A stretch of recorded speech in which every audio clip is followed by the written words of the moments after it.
This is a very special town board meeting. The month of October, we are celebrating breast cancer awareness and also Italian Heritage Month. We are proud to celebrate the cultural contributions of Italian Americans to our town. I would like to give a special thanks to Roseanne Albanese, who contributed the wonderful art to today's proceedings. Roseanne, please come forward. Our first honorees are Raymond and Vita Mazza, owners of Jimaginations, an iconic jewelry storefront in Brightwaters. If you would please come forward.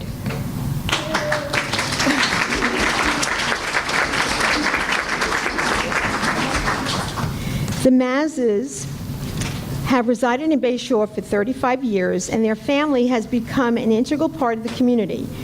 Ray has worked in the jewelry business for 50 years. Doesn't seem possible. You must have been like 5 or 10.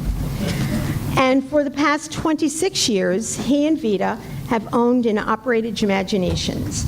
Not only have they operated a thriving business, but they have channeled their success into community service. I don't think there's an event that we go to in the Bay Shore Brightwaters community that there isn't some participation on behalf of Jimaginations and the Mazzas. They've been a part of numerous charitable initiatives that have benefited local hospitals, schools, churches, and youth sports programs. Their significant contributions to the greater Islip community make them especially deserving of this award. Congratulations, Vita.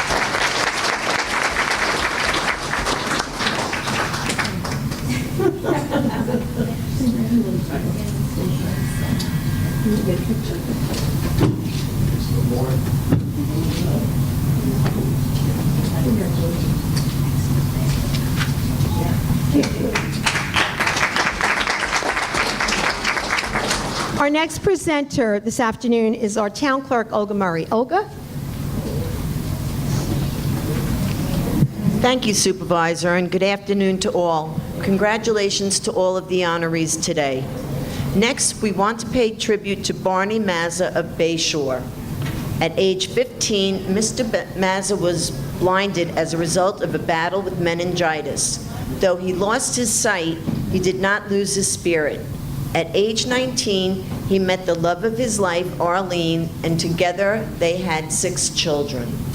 Shortly after moving his family to West Islip, he discovered that the local Little League was in need of coaches, and Mr. Mazza volunteered. And that began a journey that enabled him to leave his mark on hundreds of local youth, leading local Little Leaguers to 10 championships. Through his work with our youth, he has been able to make a difference in the lives of many families. Though recently widowed, he maintains his passion for life, and we're proud to recognize his achievements tonight.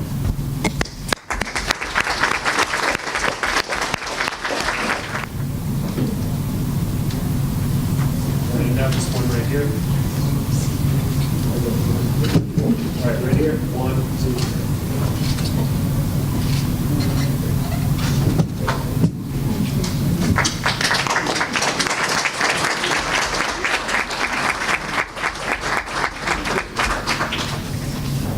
Our next presenter this afternoon is our councilman, John Cochran. John? Thank you, Supervisor. We continue our ceremony by honoring Rocky Pepe. Rocky here? Shipmate of West Islip. Rocky, what service were you in Korea? Army? Oh, thank you for your service. It wasn't a forgotten war, by the way. Thank you for what you did for this country. In short, his work in West Islip Beautification Society has benefited everyone who lives in West Islip and visits West Islip. Mr. Pepe is the owner of LIC Auto Imports, and in addition to being a successful businessman, he raised 2 wonderful daughters. Alongside his wife, Marie, Mr. Pepe and his wife, Marie, were married for 62 years before she passed away in January. He's a proud Korean War veteran and a member of the American Legion. His work with the West Islip Beautification Society has resulted in improvement of several open spaces in West Islip, which makes the community a more attractive place for residents, businesses, and tourists. He's a driving force behind the creation of the Reflection Park at the West Islip Marina. and an iconic park in the West Islip community. He's truly deserving of this recognition. We're proud to present him this award. Thank you. Rocky.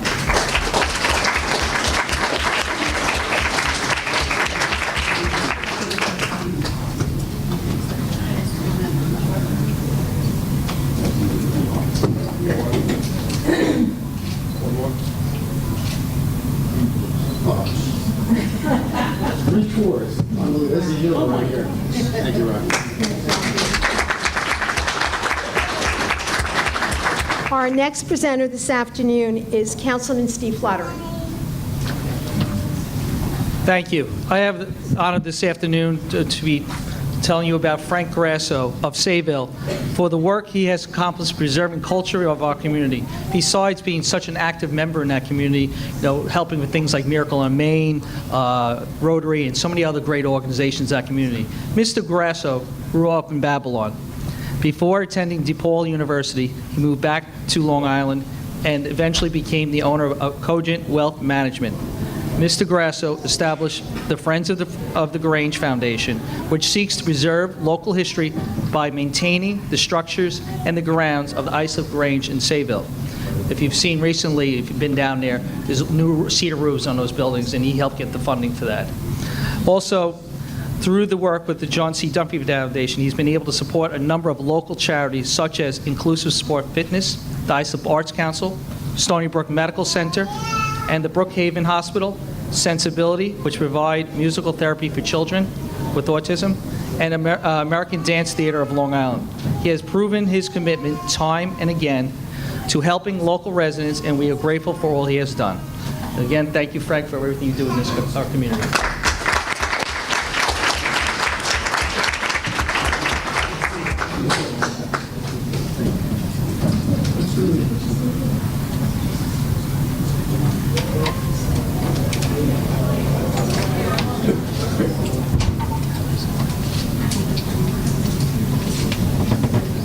Next honoree, and I'm not quite sure if they're here or not. They're not. Well, we are going to recognize them anyway, and I'll ask our tax receiver, Alexis White, to come forward to recognize Angela and Vincent Iguano. Thank you. So our last but not least recipient today, who I'm sure is very busy because they own 3 stores and they're good friends of mine, Angela and Vincent Iguana, who are the owners of Rumpelstiltskin's Yarn in Sayville. They also have a store in Huntington and Port Jefferson.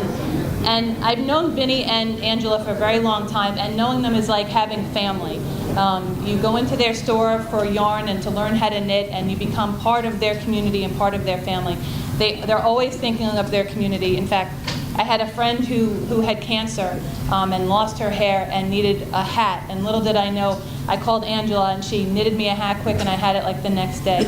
Apparently it's a common thing and I was unaware of it, and she was so kind, she donated it because she knows how uncomfortable it is to go through cancer and the treatment. Angela learned to knit from her grandmother, and she learned to crochet at a young age, and Vincent took it up as a craft later on in adulthood. 10 years ago, they turned their passion into 3 successful businesses. In addition to operating a successful business, they are devoted to their community causes, hosting fundraisers and benefits to those undergoing treatment for illness, including cancer. In addition, in 2011, Vincent set the Guinness World Record for the most continuous hours spent spinning yarn. In fact, if you go past any of their stores, you'll see Vinny in the window spinning yarn. It's kind of funny. On behalf of the town board, we thank them for all that they've done for our community. Thank you.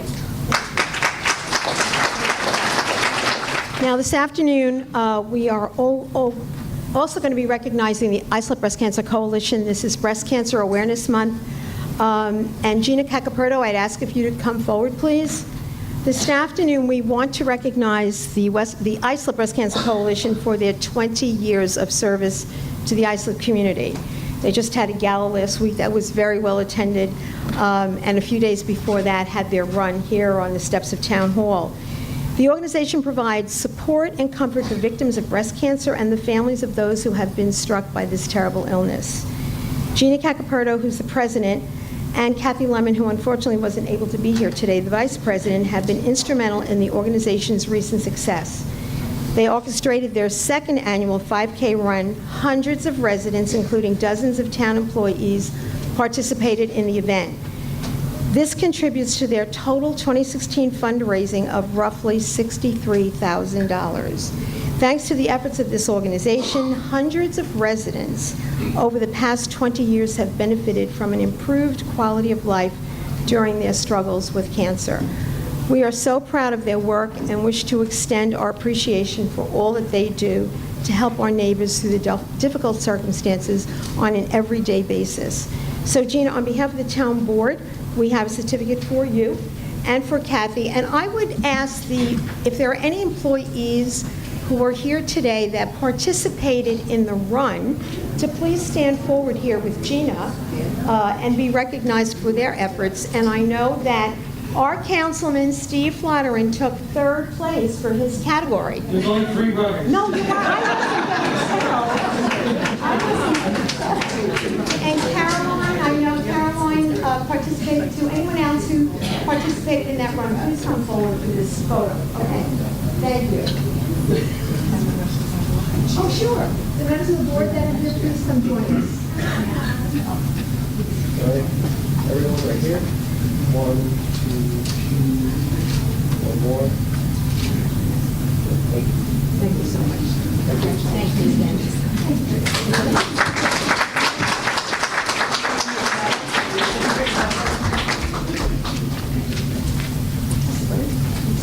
I just want to publicly thank the Parks Department that helps put all of this together, particularly Maria Figueroa. So thank you very much, Maria. Thank you. We will now continue with the scheduled public hearing for the board's consideration. I would call upon the town clerk to please read the hearing notice. Today's hearing is to consider enacting a local law entitled, "A Local Law to Today's hearing is to consider enacting a local law to override the tax levy established in General Municipal Law, Section 3C. Before we begin, I just want to remind everyone that the speakers have 3 minutes. We have a timer. It's your time to speak. It's not a question and answer. And I would ask that the audience please be respectful and no shouting out. Just let the speaker have their 3 minutes uninterrupted. And there are quite a number of speakers, so we'd like to move this along as quickly as possible so that everyone has the opportunity.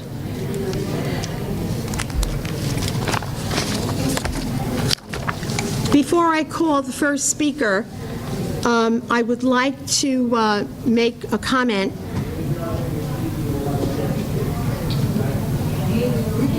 Ryan, if you could please close that door. Thank you. Let me begin by attempting to set the record straight here this afternoon. The proposed budget is calling for a $4 a month tax increase in the general fund and the highway fund. And no, the 2017 budget that I have proposed does not call for the outlandish pay increases erroneously reported to the media. It doesn't contain any increases for employees other than the contracted union increase approved unanimously by this town board. I apologize if anyone or their families whose name was mentioned in the article yesterday in Newsday as getting these huge raises in 2017 was disappointed, but it's not happening. Again, I would ask that you not shout out. Thank you. The 9.9% reported in Newsday is not on the homeowner's total bill, but only on the town portion. Please keep in perspective that the town general fund is 4%. 4% of your total tax bill, the lowest rate of any town in Suffolk County. In a perfect world, I would love to be the supervisor who doesn't raise taxes, who could cut taxes. For years, the can has been kicked down the road, and unfortunately, it has landed at my feet. Over the last 20 years of town budgets, we have had years of almost entirely zero increases to the town portion. Revenue from the mortgage tax that comes to the town has decreased dramatically from over $20 million a year 10 years ago to $7 million this year. From day one as the Islip Supervisor, I have made the budget a top priority. I recognize that we need to grow our revenue, and we certainly needed to get our fiscal house in order after having suffered a bond rating decrease a few years ago. For far too long, hires were made not based on qualifications, and unfortunately, the town has paid a price for that and paid dearly. We have reversed that trend. Management positions are being filled based on experience, qualifications, the right person for the job, and compensated at a level closer to what the other towns are paying.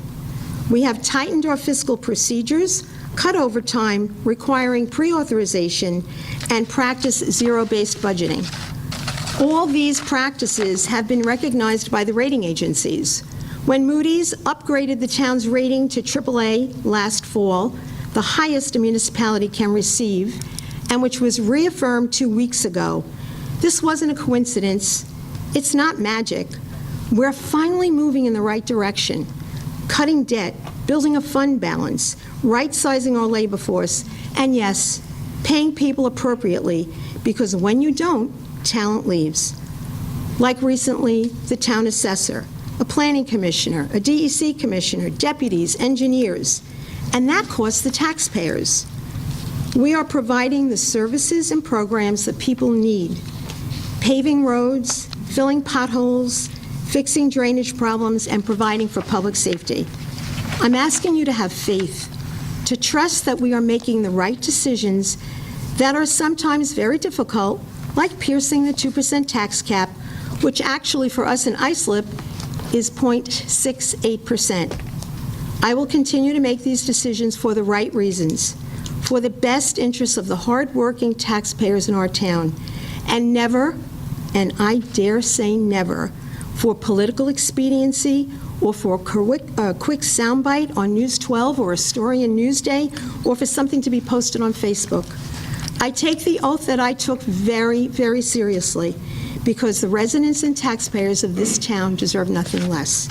I thank you for listening, and I would ask the first speaker to come forward, John Norris. Now, you've signed up. We have general cards that have been signed up and cards for the public hearing. So this is the public hearing, the hearing that we're having today to consider whether or not to pierce the tax cap.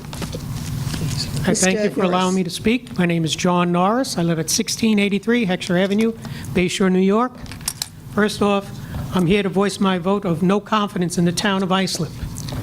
When I read the article 68-1, purposes and consideration, the gist of it says that the town has a duty of care, a moral obligation to protect its citizens and the community. I don't think that's what they're doing. My point is, 100 Sweeneydale for over a year, there's been in violation of Town Code 68-340.1C and 68-340.1P 1 through 8. They park too close to the rear property line. They're running trucks all hours of the night. They have too many vehicles on the property. Vehicles that are supposed to be registered in New York, they're not. Okay? Now, if the town does what it's supposed to do, if you read the things, they can tax them, they can give them $2,000 a day fines. Now, there's another property which has about 40 vehicles on it, so let's use that one. 40 times $2,000 a day, that's $80,000. That's one day. For a year, that's $29.2 million in fines. Now, I think if the town does that, we wouldn't be raising taxes on us. I think we wouldn't have to pay taxes for hundreds of years. That's one of several properties. 1699 Fifth Avenue in Bay Shore is another, and another one is that Fifth Industrial Court in Bay Shore. Those three properties right there, you'd have about $100 million. You wouldn't have to raise taxes if the town did what it's supposed to do. Again, these codes are here. You just have copies of them. I've given them to you guys before, so you know exactly what I'm talking about. Again, I thank you for your time. Thank you, Mr. Norris. Next speaker, Mary Reed. When I signed, good afternoon, thank you for hearing me. When I signed in, I thought that I wouldn't speak. But my name and address is Mary Reed, 1583 East 3rd Avenue, Bay Shore. First, I want to thank the supervisor for your explanation of the information that was printed in the newspaper. When I saw the 40%, I almost had a heart attack. You and me both. And it really upset me. I don't understand the whole tax cap bit and how it works, but I do know this. I know personally that I cannot afford another dollar. I'm opposed to the piercing the tax cap, is what I wanted to say to you. And I asked you to find some other measure to help us in this town. Thank you. I cannot afford a dollar. Thank you, Mary.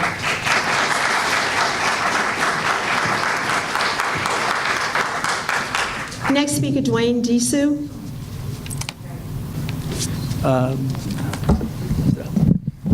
Good afternoon. Thank you for letting me take the time to address the board. First off, I wanted to thank the board for all their hard work and the supervisor as well. I know you guys may have some differences, but I know you're all working towards the community. I just wanted to take a brief... Excuse me, Ms. Disu, just your name and address for the record. 150 Meadow Farm Road, East Islip, New York. So I've been a resident of Islip all my life. Just one thing, just reading some things in the paper, I don't claim to be intimate with the budget or any of that, but I did run a business that is fairly sophisticated, around the size of the town, around 600 employees.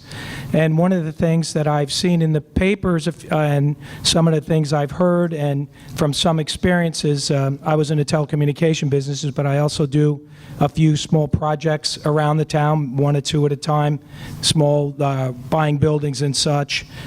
So I've dealt with the town. And one of the things that I've noticed is that the town loses a lot of great employees to competition. And that competition, I could see the public sector, but also other municipalities, like in the planning board, where we lose people that are going to leave the job and make maybe 30% more than when they're making today. So it's a real challenge.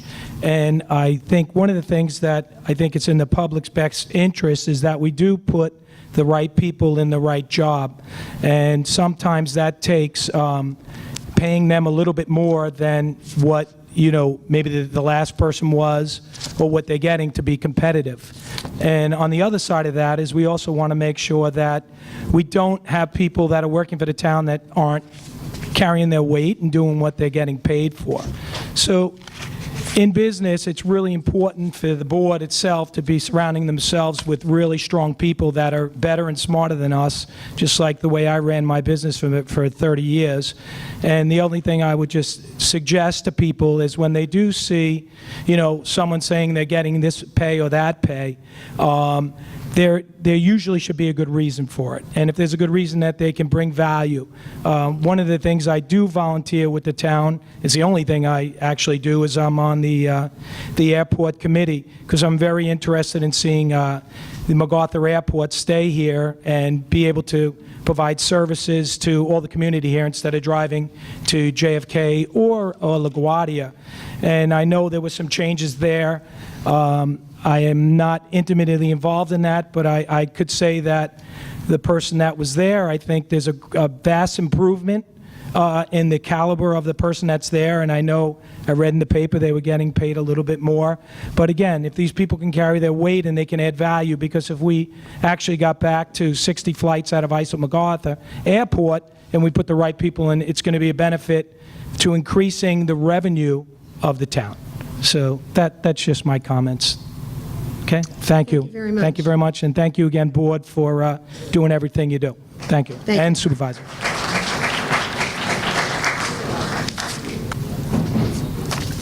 Gary Haystrom.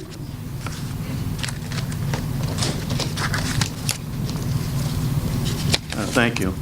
My name is Gary Hagstrom. I reside at 325 Whipple Street, Brentwood. And as a retired senior, I find that every little tax increase, fee increase, town charges are really reducing my discretionary spending, and it's limiting my time to go out, go to movies, take trips that I'd like to take. And I know the board just mentioned about saving some waste, but how about looking into increasing efficiency and productivity? The second thing is the ambulance expansion. I think that it'll take 2 or 3 years for that program to come to realization, and allocating money today for that may be earmarked and transferred to other projects before that project comes into realization.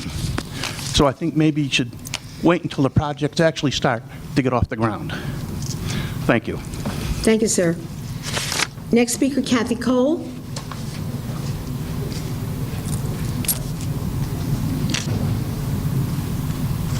Hi, how are you? I'm Kathy Cole, 336 Great River Road. I've been a lifelong town of Islip resident. I didn't know I was going to speak today, but I was a vendor for 30 years for local school districts without incident until I reported non-compliance with the law unique to New York State for the kids' safety. And along with that, associated corruption. And I was swiftly... Excuse me, Kathy, are you here to speak on the public hearing on the tax? Well, yeah, this... cap? Well, this affects our, yes, our taxes. But specifically on the tax cap, whether or not we should vote to pierce the tax cap. That's what this public hearing is. Otherwise, you'll be in the... Well, if we reined in some of the corruption and possible overspending with BOCES, then there would be more money available for the renovations that are needed. So Okay, I think your comments then would be more appropriate. I'll put you right on top here in the public portion. Okay, is that today? Yes. Today, mhm. Okay. As soon as we're done with the public hearing. Thank you. You're welcome. Donald Garfield, again, are you here on the public hearing? On the piercing of the tax cap? Yeah. Okay, great. You're right. Name and address, please. My name's Donald Caulfield, Bayshore, Long Island. Your address, please. 73. Karras Court. I'm here. I feel that you people are supposed to represent us, which I feel that you guys, people are supposed to be here to represent us with taxes and stuff. I'm a retired senior. And the way you guys raise the taxes, you're going to be putting people out on the street homeless, which we've got a lot of homeless around here anyway. And you people could reach into our pockets to steal from us so you could take everything you want. And I feel you guys should pay attention to the people who put you in office, because we're the ones who are paying you. And when you want a raise or something like that, you say, give some people more. We don't get raises. We can't get a raise, because this is what we stuck at, where you reach in our pockets. And that's unfair to us. And that's my statement for today. Thank you. Sir.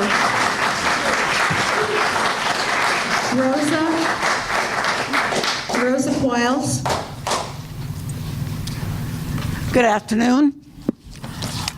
I'm taking into account your disclaimer that what was in Newsday is not accurate. Rosa, please, your name and address for the record. Rosa Quiles, 58 Feller Drive, Central Islip. I have lived in Central Islip over 40 years.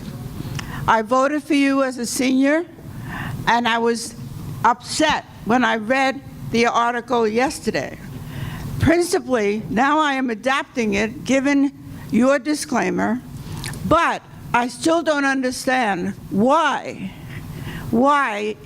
you let it go through, and why you said that municipalities, other municipalities, are getting more people with more pay, and you want to make our Islip town comparable. I don't understand. That was your quote. You have to be more transparent. What municipalities and what exactly are you talking about? That article did not clarify that. It also made us think, that there are many Islip senior citizens who are getting maybe a COLA increase of $15 a year, no matter how much experience or how much they've worked. And it just does not make sense to have you say that other municipalities are taking our people, and you said that in the article, are taking our people and we have to pay them more to keep them. I don't understand that. You want to make your people happy? That's fine. Actually, you're making them happy with our taxpayers' money. Those of us who supported you in the last election are disappointed that your choice continues to impoverish us. We are going to make every effort to see that this budget is not approved on November 10th. We are going to expect that you clear up your demands. You can do this by investing in a policy of transparency. Otherwise, we will rethink our choice of town supervisor. Does the Bay Shore Fire Department, as it said in the article, need renovation and new equipment? Prove it. Isn't it more important to stay within the tax cap than to raise the town's expectations? Islip's taxpayers need proof that the new budget is reasonable and within their means. You said that town officials have worked together to come up with a budget that you felt was responsible and reflected the needs of the town. Show us the proof with reports that will show how transparent your feelings are. Thank you, Rosa. Thank you. Your time is up. You are working for us. We will vote again. Thank you. Next speaker, Nelsina Day.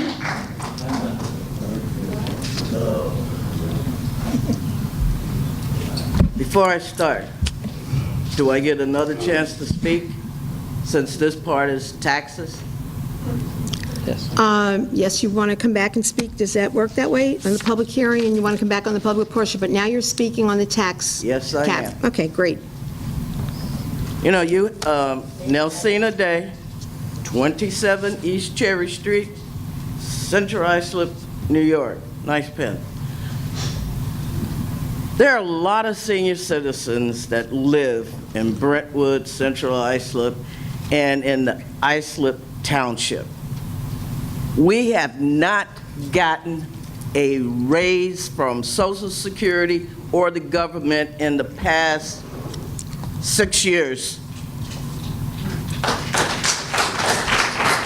The sad thing about it is the cost of living keeps going up, and guess what? You just made our lives a lot more miserable because of this tax increase.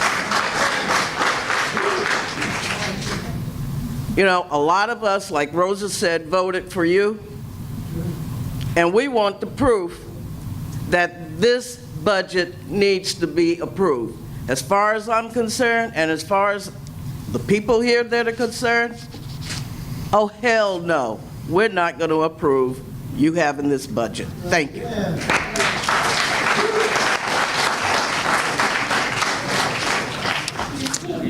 Next speaker, Marjorie Punk.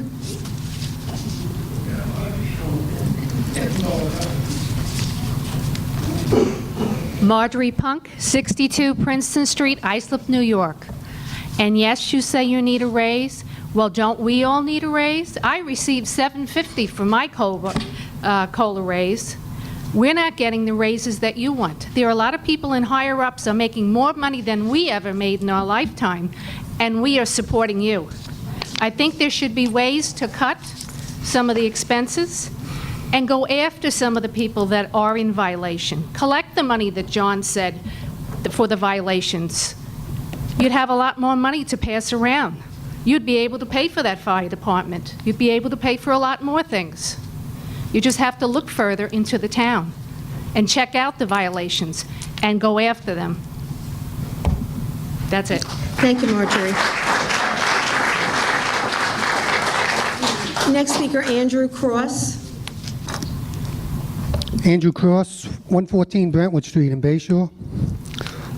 I would also like to come back during the regular meeting.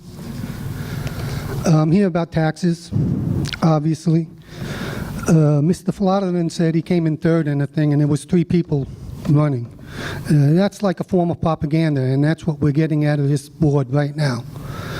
When you said taxes are going up only 4%, or they're only 4% of your total bill, you didn't include the New York State real property tax law, which went up 60% in 2 years. You didn't include the Islip Town tax that went up 18% in 2 years. Where's all this money going? You didn't include the fees that you're raping the people of Bay Shore with parking meters. Where was that money going? So I'll save the rest of my stuff for the public hearing. Thank you. Thank you. George Talley.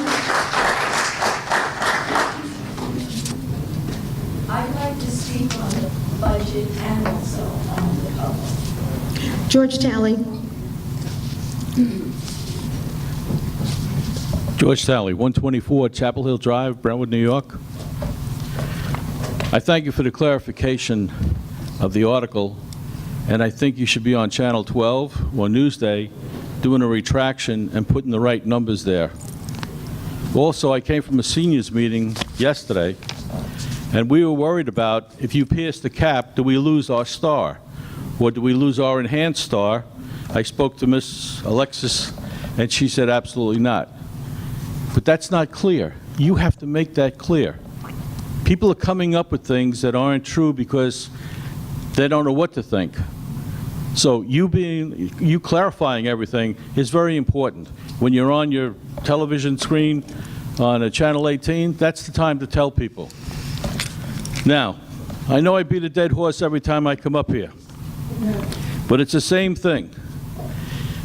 I contacted Senator Croce, I'm contacting Senator Boyle, Martinez, and Ramos, and you're going to get an invitation as well, because the law has to be changed. When you see 7 dishes on a house, and 7 meters on the side of a house, and 15 cars parked on the lawn,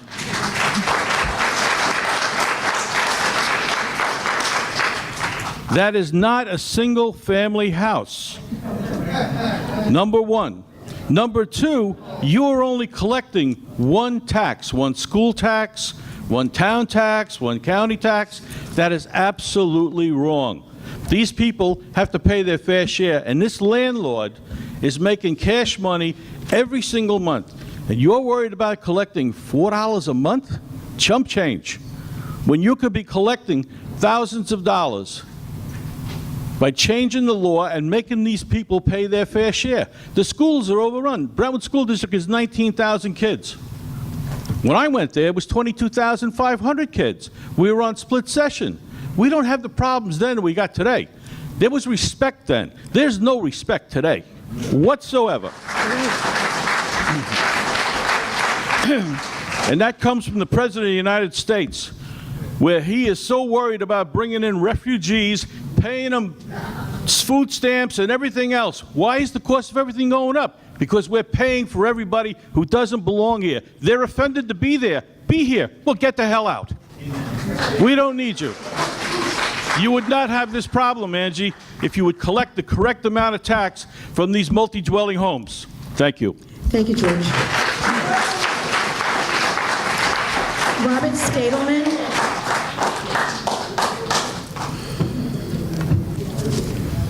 Robert Stottleman, 190 Carlton Avenue, East Islip. Good afternoon, Supervisor Carpenter and members of the Islip Town Council. As one of the vice presidents of Exchange Ambulance the Islips located on Carlton Avenue, I'm here to request the Town Council consider piercing the property tax cap for the upcoming year. Exchange Ambulance provides EMS coverage to the hamlets of East Islip, Terrace, and Great River, including this building, under a contract with the Town of Islip, and has provided this service to our community since 1951. As a taxpayer myself, I recognize that piercing the tax cap is not a popular idea and not a matter to be taken lightly. However, one of the responsibilities of local town government, that's you folks right up here, is to ensure that the residents are provided with the highest quality of emergency medical care possible.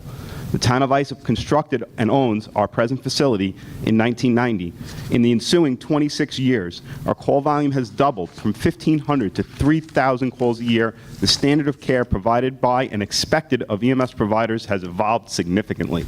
Among the numerous new procedures we have implemented during this time includes 12-lead EKGs, the use of controlled substances, the use of Narcan by basic level providers, and that's just naming a very few. These are all required by New York State policy. We have no control over it. Our present facility is no longer adequate to house our equipment, medications, vehicles, and our members. All of the above are required to provide the ever-expanding scope of practicing pre-hospital emergency care. Our building is currently splitting at the seams to contain the necessary equipment, making our apparatus bay dangerously congested. Several of our emergency response vehicles are being kept outside against recommendations from Homeland Security, which delays our response to calls due to medications that are required to be kept inside. In an emergency, that delay can mean the difference between life and death. The most alarming concern with our facility, seen in those pictures, stems from the result of a consultation with structural engineers at H2M Architects in 2000. After the drop ceiling in our offices collapsed downward, the report indicated our facility was never properly constructed. Ceiling joists, which are required elements in the blueprints for the building, were never installed, causing the front and rear walls of the building to flex outward. The report they generated also indicates the required repairs are not economically feasible. In the past 16 years, you, the current Islip Town Council members, are the first group to sit down, take the time with us, and hear our concerns about the structural issues and the functional obsolescence of our facility. Between outgrowing our building and related structural issues, we request the town provide an allocation in our 2017 budget to contract with an engineering firm to draw up the appropriate architectural and engineering plans to construct a new facility at our present location. We share your concern that this increase in our budget, along with the needs of other special districts in the town of Islip, may cause the town to have to pierce the state tax cap. However, in order for Exchange Ambulance to continue to grow, provide the best possible emergency medical care, and remain compliant with all applicable state and federal regulations, we will need to expand our facility. We are, of course, sensitive to the cost to taxpayers and will take every measure possible to keep these costs reasonable. Thank you for your time and consideration in this matter. Those pictures I had brought up to you show where the front and back walls of our facility are spreading outwards and separating from the interior walls. Thank you very much. Susan DiMichele.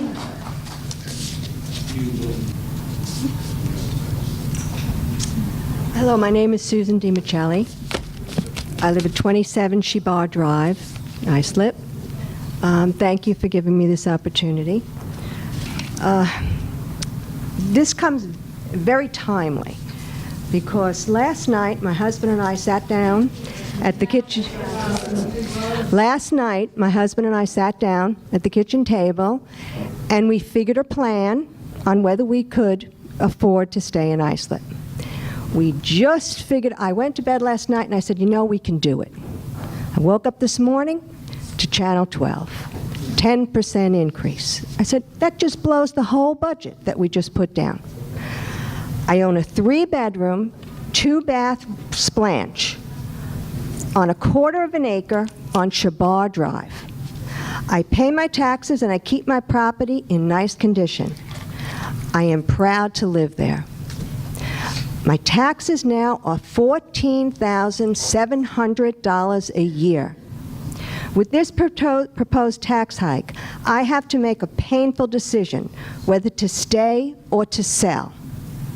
I am retired and on a fixed income. My income does not support these enormous increases in taxes. What good is a ceiling on increases when it can be overridden by the powers that be? I believe this is criminal. People work all their lives to retire comfortably, and the politicians look at us as a piggy bank. Between state taxes, town taxes, and federal taxes, the middle class is disappearing. I hope this letter gives you pause when you make this decision as to whether to raise the taxes or not. Thank you. Thank you.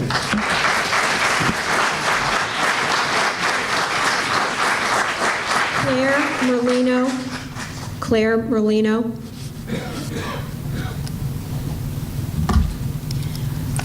My name is Claire Maglino, 78 Toomey Road, West Islip, New York. I can tell you that when I read yesterday's article, I was appalled. You did clarify it. When I saw those tax raises or raises to the people that were working here, my eyeballs just fell right out of my head. But thank you very much for clarifying that. You also mentioned today that there would be a $48 tax increase per year. Okay. Echoing what everybody else has said, nobody has received anything from Social Security. Now, I get it. When you are working, which I worked and am now retired, I was a registered nurse. So you look forward to your raises. But when you're not working, all things relative. So people cannot afford these taxes, even slight as they may be. To you, $4 a month is nothing. You probably spend that in chewing gum, okay? But to some people who don't get a raise, who are relying only on either small pensions or their Social Security, it's important. Okay. You mentioned about having faith in you and to trust you. Okay. Well, I also noted, and you can clarify this for me, is the budget hearing and the voting for the tax Pierce at 10:30 in the morning on November 10th? No. No. That's on the budget. The November 10th meeting is to adopt the budget. To adopt the budget, okay. So that's done at 10:30 in the morning, when the majority of people are working. The only people you're going to get here are the retired people, and that is not representing the whole entire or even a good portion of the community. But anyway, I'm going to say in closing, if it is such a modest increase, then find a way to stay within the tax that was mandated. Going from 0.68 to 1.09 is only 0.37%. So please, we all implore you to look back, sharpen your pencils, and come back with a contingency. I don't know if you guys have thought about a contingency if it goes down, what you may eliminate on this budget. A lot. But thank you. Thank you very much for listening. Thank you very much for coming down. John McGilray?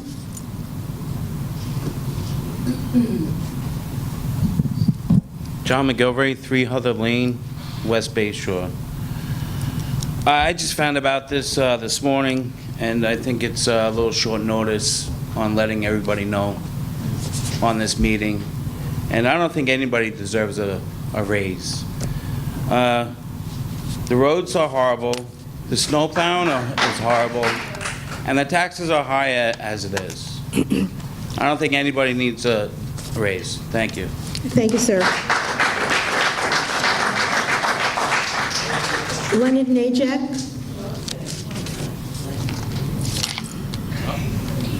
Hi, folks. Lenny Najek, East Islip 37, Greenwood Avenue. First time here in a while. I'm very active in my own community. Question here is that I'm also a member of the fire department as well. And I look at the youth today, and they all want public jobs today. Nobody wants the public sector. Nobody wants the private sector, I mean. They all go for the public sector. Reason why makes sense. Better jobs, more time off, guaranteed raises, all because of the Taylor Tribal Amendment. These things make your lives more enriched. It makes us poorer. And I listened to some of the men that you have here that came, notable businessmen. They probably contribute very heavily to the different parties. Because if you don't belong to a party, you don't get the jobs. All right? Most of the time when you see a flunky attorney, he goes for a town position. He sucked at being an attorney, but he became a town, something to do with the town. We have real problems in the community. We want thriving businesses. I know a business over in East Islip that's trying to open up a business over there, and one thing you have to know that they can't do it. You're not business friendly. You're a disaster. And I'm looking at one thing after another. It's more paperwork just to justify more jobs. You created so much paperwork that you can't get through anything today. It's not simple anymore. You created a bureaucracy that's hard to dismantle. It's a nightmare. I turned around and sat on a school board for a number of years. I straightened that mess out. It's real simple. Common sense. If you ain't got it, don't give it. The other thing, East Islip, 500 new apartments went in there. Do you think they're paying the same taxes, or you think there's an increase in taxes? Your revenue should be growing, not slowing. You put 500 apartments over in East Islip alone, north and south of Grumman's property. Do they not pay taxes? Do you not receive new revenue? Bayshore, all the apartments that went down, down Union Boulevard, do they not pay more taxes than the original land that was there? Your revenue should be bursting at the seams instead of asking for more. I'm not talking about penalties, right? If you just enforce what you already have, you have more revenue than you ever did. When I was a kid, Great River used to be able to go down there and play. The kids turned around and ruined it. Where were the cops to turn around and take the kids out of there? Town police? Instead, we got penalized by not being able to go down there anymore. The people, the right people, who did the right thing and kept things clean. We hire law enforcement to watch us, and you want to pierce the gap, you just started the ranges again. What do? What do we get for our tax dollars? I got a sump in front of my house that has never been emptied out. I got more potholes coming down the street, and it's like a roller coaster coming down Greenwood. It may not be a town property, but the town oversees us all. We don't know what's a state road, we don't know what it's a county road, and we don't know what a town road is. It doesn't say what it is. And when you make a phone call, oh, that's not our road. You want to pierce the cap, how about working for us for a change instead of yourselves? We deserve more.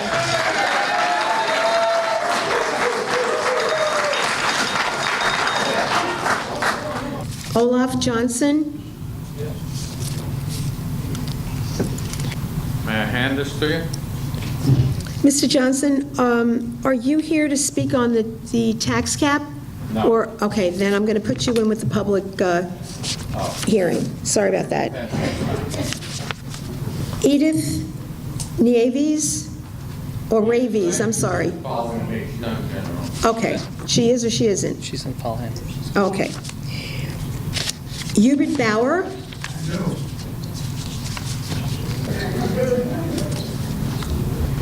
Hubert Bauer, Bayshore, New York, 40 Angela Lane. And my concern to you ladies and gentlemen behind this table, you're now by now very much familiar, you have heard it a number of times, what the concern of the public is in this room.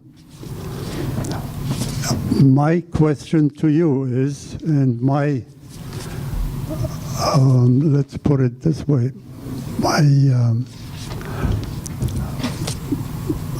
my demand, if I may say so, would you please allow 1 minute in this room for a show of hands as to how many people are properly informed of what's going on in the town, and what are your efforts to make sure that there will be more apparency of what's going on financially and politically and every way that this town operates. Thank you. Thank you, sir. I would like to add, if we could at this moment just take 1 minute and show by show of hand how many people feel the same way, that I would like to see more apparency in town, in the town management. All right, thank you, Mr. Bauer. Mr. Bauer, Yes. do you have any other comments to make? It appears to me that we have an overwhelming number of people that like to be more informed as to what's going on. Okay. Thank you. Thank you, Mr. Bauer, and I would just urge everyone that's in the room, if you have not signed up for e-alerts, to please do so. There are cards, and you will get messages and be on the town website. Elaine Menger in the public portion, correct, Elaine? Brandon Garcia?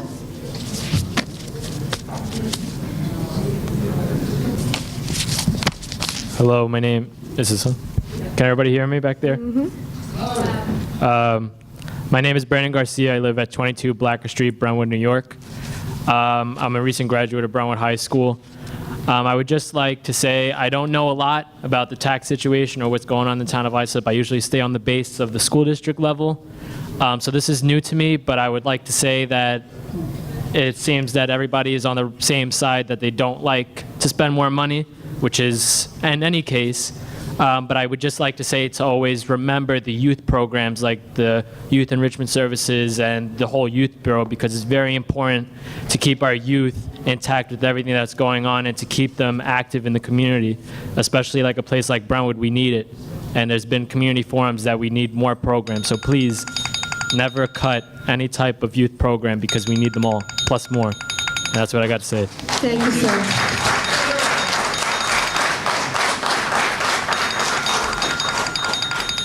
Unfortunately, those probably are the first to go, but Andrea Vecchio. Okay, Andrea Vecchio, 11 The Keel, East Islip.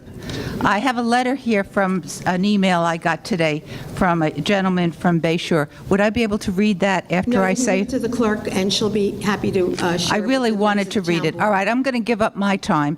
You know that I'm against piercing the cap. We spent many, many long years fighting for that cap. It's probably the only thing that the taxpayers have won in all this time. And I was totally shocked that in my town of Islip, a Republican administration would even dare to think of piercing the cap. And not only that, but piercing the cap by 10% or whatever the hell it is. It's ridiculous. And please rethink it. When are you going to vote whether or not to do it? I'm asking. Today. Oh, today. That's really not enough time for people. People don't even know that this is happening. Anyway, I'm going to read this very quickly.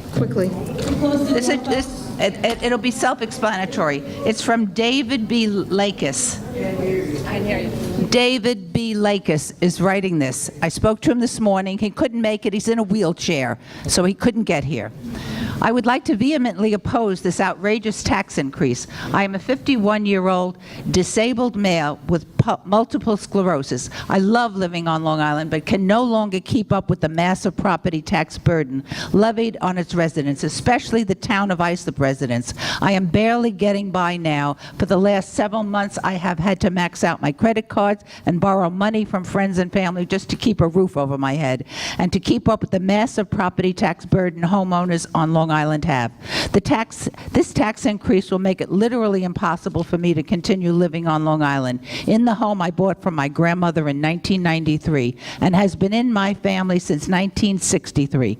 Please do not say this is only a marginal or small increase in a homeowner's tax bill. It is not. For many, many residents, it is the straw that broke the camel's back. There is a reason people are leaving Long Island in droves, and it is mainly because of the outrageously high property tax amounts and increases. There has to be a way to adjust, recalculate, ease the massive tax burden on its residents. I, like many other taxpayers on Long Island, do not want to leave, but have to, due to the massive property tax burden levied upon residents, making it impossible to live here and make ends meet. Please do not tax me out of my home. Thank you, Andrea. William Murray. William Murray. Yeah, could you pass that around? It's word for word. I thought you did a very good job. Thank you. Ms. Vecchio. Ms. Vecchio? Ms. Vecchio. Andrea. Thank you.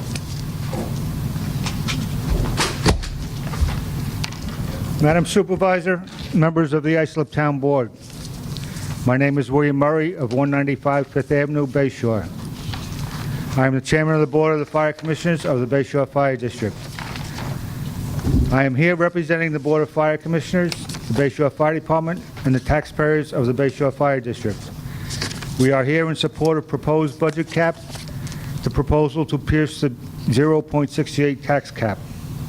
On March 29th of this year, the taxpayers of the Bayshore Fire District, after numerous public meetings on and with the knowledge that they would be responsible for the greater share of the debt service, voted to approve a $10.9 million bond issue. $2 million to be used for the purchase of 4 new fire trucks, and $8.9 million to be used for necessary repairs and upgrades to our 3 fire stations, our mechanics maintenance building, our storage barn, and our training facility. The building upgrades include necessary repairs to the building envelope, the addressing of health and safety issues, upgrading our aging communication center, as well as becoming compliant with federal and state regulations and guidelines, as well as increasing energy efficiency and infrastructure resilience. With regard to the pieces of apparatus being replaced, all of these 4 trucks are out of compliance with NFPA, National Fire Protection Association, Standard 1901, which states that any piece of apparatus over 25 years old should be replaced, and any piece of apparatus over 15 years old should be replaced in a reserve status. In an effort to be fair to all the taxpayers, the Board of Fire Commissioners has submitted to the Town of Islip a contract and budget that reflects the equitable distribution of the debt service to all the residents that the Bay Shore Fire Department protects, including those that reside in the Bay Shore Fire Protection District, which are those areas where fire protection is contracted by the Town of Islip. It should be noted that the Bay Shore Fire Protection District generates the largest percentage of calls that the Bay Shore Fire Department responds to. 577 alarms out of the 1,240 alarms we responded to in 2015, which includes alarms within the fire district, the Village of Brightwaters, and mutual aid requests to other districts. The trend indicates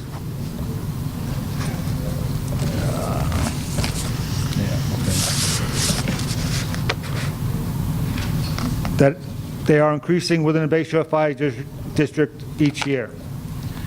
With regards to the recent story aired on News 12 and the discussions had during the budget workshop on 10/13, it was stated that the increase on the budget line for the Bay Shore Fire Protection District would increase 30%. However, as was also stated during the budget workshop, percentages can be misleading. The reality is that for a property with the assessed value of $400,000, the increase in the budget will be $80 a year. And while a historically fiscally conservative board of the Fire Commissioners does not take this increase lightly, this is the first time in 42 years that they have borrowed money.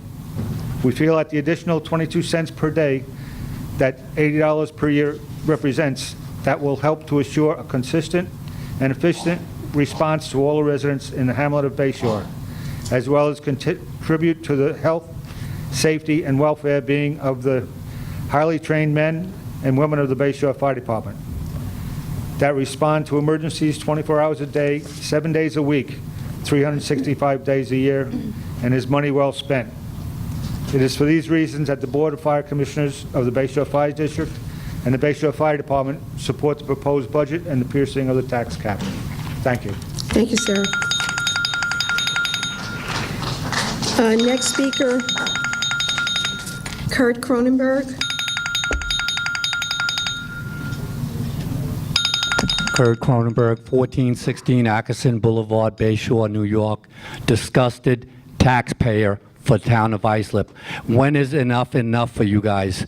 You know, we are human beings. I think you guys have forgotten what you guys are representing us as a whole. Enough of this already. A 40% increase of anything is outrageous. I'm sorry, I'm speaking out of anger, but that's all I have right now. I didn't know I was even going to speak at this committee right now. When is enough? You guys love to talk the talk. When are you going to walk the walk with us and say enough of this? For us to hear that a lady has to talk with her husband whether they're leaving Long Island, that's insanity to me. That's insanity. There's an influx, like she says, of young people and senior citizens leaving this island because we cannot afford to stay here anymore. When are you guys going to represent us? When? Thank you, sir. Franz Bacon. Mr. Bacon.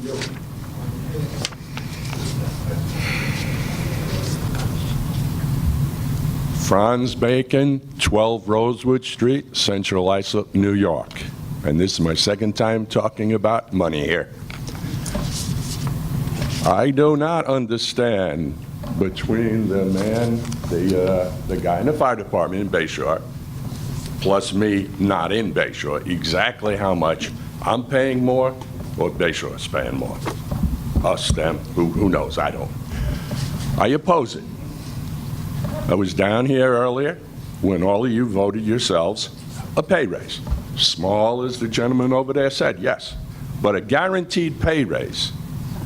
And you added it on to her raise, which if the town clerk needs a raise, I said, give her one.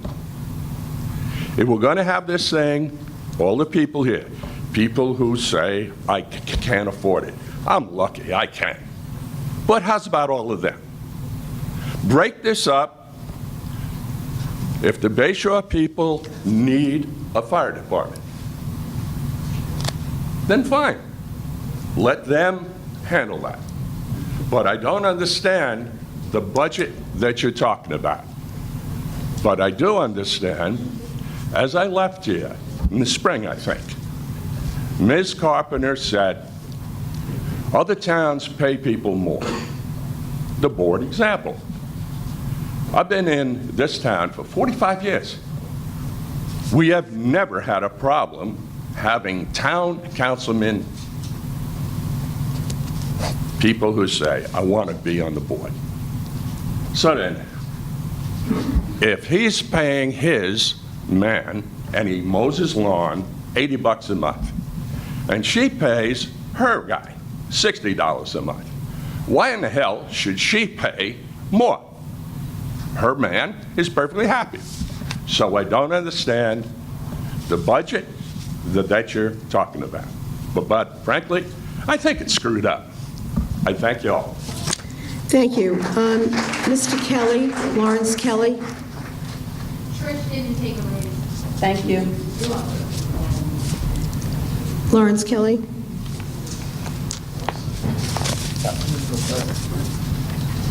Give you a copy for each of the board members and the town attorney.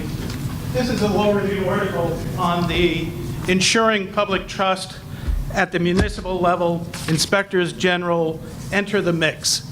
Inspectors general are a way to provide what Mr. Bauer was looking for, transparency. It's a way to provide an Excuse me, Mr. Kelly, are you here to talk on the tax cap? Yeah, the tax cap. Okay. Okay, and I think the remedy to the tax cap is to provide an inspector general for every municipal district and every school district on Long Island. With an inspector general in Philadelphia, it returned $9 for every dollar paid for the office of the inspector general. What an inspector general does is to provide an avenue for whistleblowers. It provides an avenue to address that which is not criminal but is wasting money. It provides a way for government to say, we can do it better.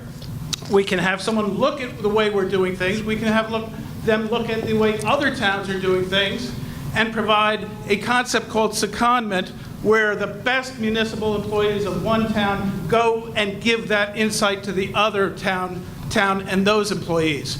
The Inspector General says there are better ways to do this, there are savings to be achieved, and it allows you a framework to achieve that.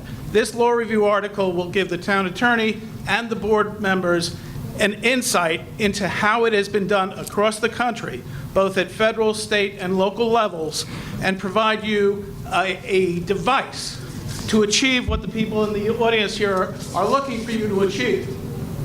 I believe that you've acted as grown-ups. You're paying the bills, you're paying them as they come, and you're dealing with it in a grown-up way. An inspector general is a second component of that grown-up way of governing, of saying, we don't know all the answers, but we need someone who's not a politician, someone with expertise to come in here and provide the IG to give us transparent reports every month, every year on what is going on and how we can save money. Thank you. Thank you, Mr. Kelly. William Stenger.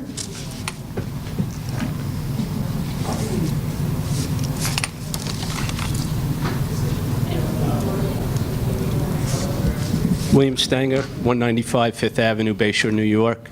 I'm speaking as the district manager for the Bayshore Fire District and also a 25-year member, an ex-chief and paramedic of the Islip Fire Department. A couple points I'd like to make. As the guy for the Bayshore Fire District who has to keep the rainwater out of the building and the trucks running, I want to point out that this bond issue that was put to the public and approved on March 29th was about 2 years in the vetting process, during which we brought in engineers and financial professionals, architects and whatnot, and we identified, as with the exchange ambulance, what we needed to do to keep the aging infrastructure, the 50-year-old buildings, functioning and safe for our members.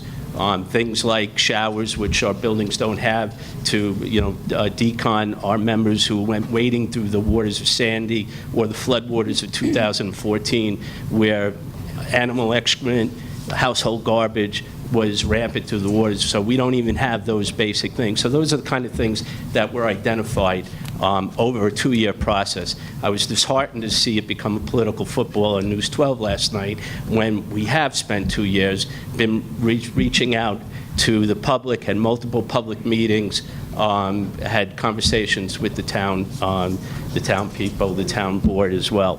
So I was a little disheartened that I just I think it needs to be known, the process that we went through. The Board of Fire Commissioners, as Chairman Murray said, have been traditionally very thrifty, very fiscally conservative. This is not something we take lightly, and we spent 2 years vetting it so that we did what we had to do without spending any more of the taxpayers' money. Secondly, I'd like to make the observation that the district throughout Bayshore, the Bayshore community, is growing exponentially. You just have to drive around and see what's happening with Southside Hospital, multiple 4-story and multiple dwellings, multiple living facilities are coming up throughout Bayshore. The South Shore Mall is growing. All these things are the responsibility of the Bayshore Fire Department to protect. And it's going to be very difficult, coupled with unfunded mandates that they have to meet, to continue to do this if we don't replace our aging fleet, our aging fire trucks. Some of them are 33, 34 years old, and take care of the buildings that need to be taken care of, and take care of our firefighters with the basic things like providing showers, decon, providing a safe place for them to come into the building, don their gear, and to get on the fire trucks. So while I echo Commissioner Murray's sentiment that we don't take a tax increase lightly, this is essential to provide the proper fire protection, proper public safety to the residents of Bayshore. Thank you. Thank you, sir. Tony Scarpo. Tony?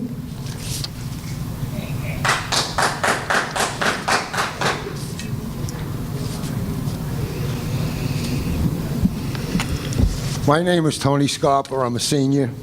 I'm also a retired decorated veteran. I live at 1122 Martinstein Avenue, Baywood. I spoke with you, Angie, yesterday on this article in Newsday. I couldn't get over it. But my attitude is this. People here are not only the taxpayers, we're also the voters. We voted for all of you. We also voted for Governor Cuomo. He put a tax cap. Go with it. Thank you. Thank you, sir. Brandon Trotta. Joanne McLaughlin. Excuse me, I'd like to speak because I have to get back to the hospital. Fill out a form. I did. Okay, well, when we get to it, you'll be speaking. Okay. They're all in order. Brandon Trotta. Joanne McLaughlin. Joanne McLaughlin, 52 Fire Road Drive, Bayshore, New York. I am totally for the fire department. I come from a family of firefighters. My husband was injured on 9/11. My cousin's name sits on the monument in Islip. However, my husband is a disabled firefighter. I am disabled. We have no more income coming in. We get what we get from Social Security and his pension. We can't afford it. I have 2 children. I have 1 child that lives in the city with my 2 grandchildren. She would love to move out to Bay Shore. With taxes at $14,000 a year, she can't afford it. My son recently purchased a home in Bay Shore. He has to sell it. He's in it from May. He can't afford the mortgage because of the taxes. We cannot allow the taxes to be raised any higher. As far as this meeting goes, I am outraged. I saw this today on News 12, and you people are going to sit and take the vote today? Half of this state, this town, is not even here to voice their outrage at this. You cannot take this vote today, because I know which way your vote is going, because honestly, and no offense to anybody, I trust none of yous anymore. None of yous. Thank you. Thank you, Joanne. Robert Hulse.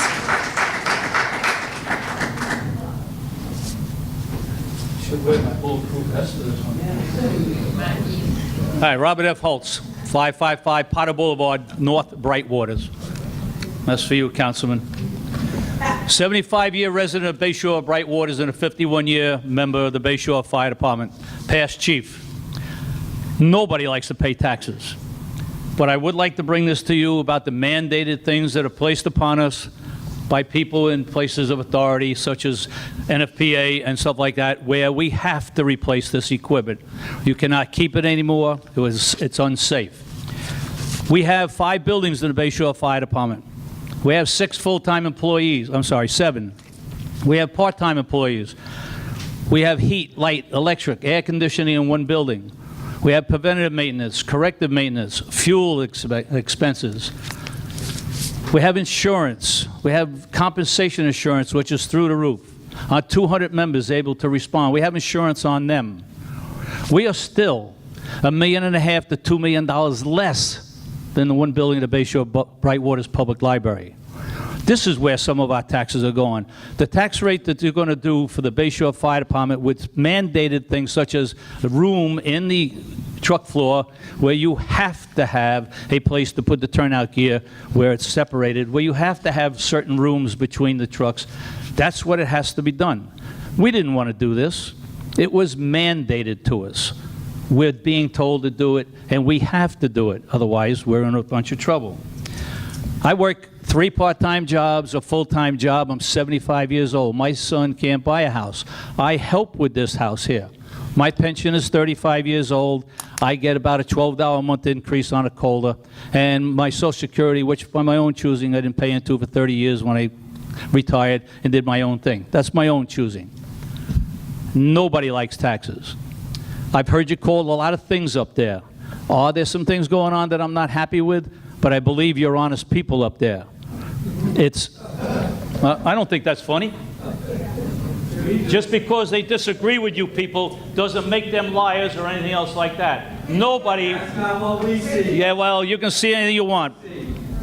I apologize if anybody calls you guys liars. You're up there, you're doing an excellent job. I don't like raising taxes, but my Bay Shore Fire Department has a big problem there. All of it came because of mandated things which we have absolutely no control over. Thank you very much. Thank you, Mr. Hulse. Next speaker, Maria Ortiz Giordano.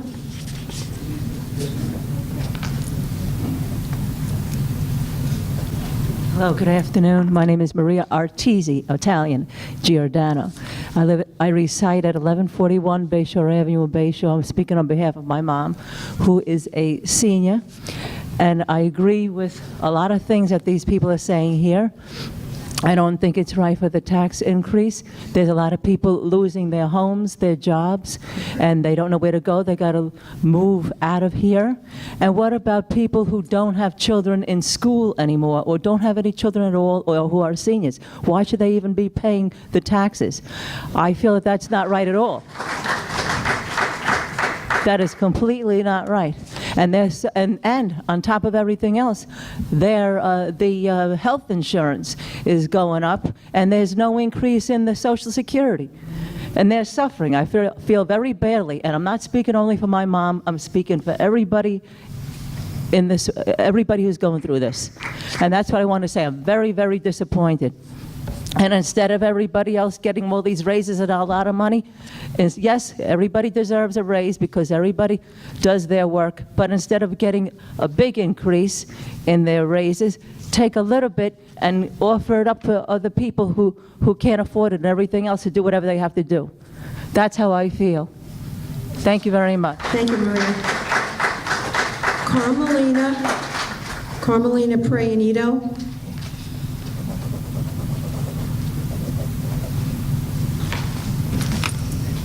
Hi, good afternoon. My name is Carmelina Prayanito. I reside in number 10 Marvin Road in Bay Shore. Can't hear you. Oh, can you? Okay. You're close. Okay. I live on number 10 Marvin Road in Bay Shore.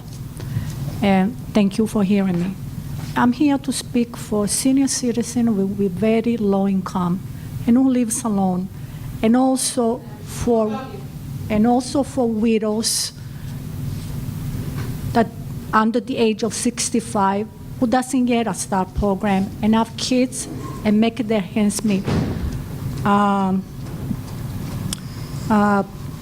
People are going to lose their home, or they're going to leave the town of Islip. Now, do you want to lose all these people who live in the town of Islip? That's all I want to say. I don't think it's a good idea to raise taxes because the taxes are high enough. Thank you. Thank you very much, Carmelina.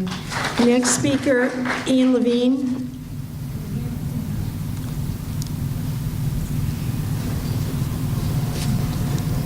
Thank you for allowing me to speak in front of you. I had planned some thoughts, but just listening to what people are saying. My name is Ian Levine. I live at 468 Denhoff Walk in Ocean Beach, New York. I wear two hats in front of you today. One as the fire chief in the village of Ocean Beach, which covers 9 communities in the town of Islip, and as a homeowner and property owner and business owner. People are complaining today in front of you about not having their voices heard, but as far as the 2 bond issues for the Bayshore Firehouse and the Exchange Ambulance, I heard that they were voted on, and that was the time when people should speak and vote. They were approved, and now that they were approved and the money has to come out, people are trying to figure out, how do we get out of it now? And I don't think this is the time to do that. A $48 cap or $48 increase on the taxes, I believe will allow us to proceed with progress. We won't be stopping and standing still. Without progress, we'll be back here next year complaining about the same things. We need to move forward.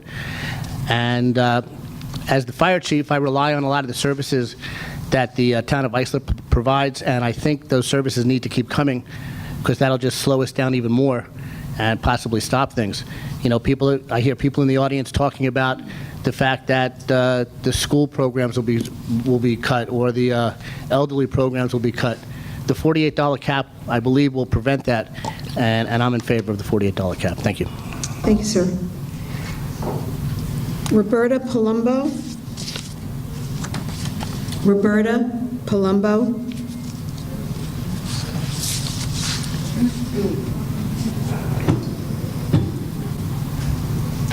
Good afternoon.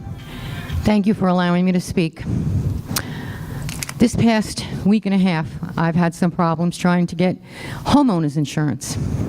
I went to the Allstate insurance company, and they told me that they were no longer giving insurance to any homeowners in the zip code of 11706. And they also told me that, well, don't try to get it anyplace else because they won't give it to you either. And he named a couple of well-known insurance companies. Last night on TV, I hear that you're going to raise the taxes 40% on Bayshore residents only, and 10% for the rest of the town of Islip. I also am a senior citizen.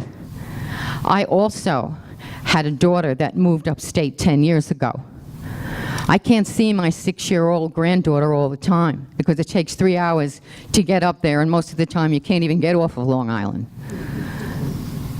I don't understand what you people are trying to do. And you know what you're doing? You're getting rid of all the people, myself included, who have to move off of Long Island, like my daughter had to 10 years ago. This is outrageous. You have to stop it. And if you don't, who is going to pay your school taxes? Who's going to pay your town taxes? Who's going to pay your salaries?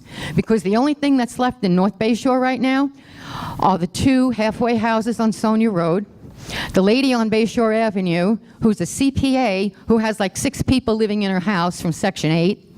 And had you stopped Mayor Koch several years ago from bringing in all his welfare and Section 8 people from the city to North Bayshore, maybe we wouldn't be having this problem. Because a lot of people that live in North Bayshore, okay, a lot of people who own houses in North Bayshore are not paying taxes because they don't live here. They live in Queens, they live in New York, they live in the city. What we need is a list, and maybe I should come and get that, of all the people who own houses in North Bayshore, and they're paying one tax and they have multiple dwellings. One house on Brookdale Avenue alone has 7 cars in it. I can't get down the road in Brookdale Avenue anymore. Only one car can get through. There's cars on both sides, in every driveway, on all the lawns. Across the street from me are two what they call zombie houses. Thank God they sold the one across the street. The one diagonally across from me on Brentwood Street, that has been empty for over 2.5 years. My friend died over there. But it's been empty for 2.5 years. And if you want to know about Brentwood Street, let me describe it, okay? There's grass growing. You know, they say a tree grows in Brooklyn. Well, the grass grows on Brentwood Street. When was the last time you people paved it? It's growing horizontally, diagonally. I could grow flowers. You should come down and see it. You really should, Ms. Carpenter. It's interesting. Time's up.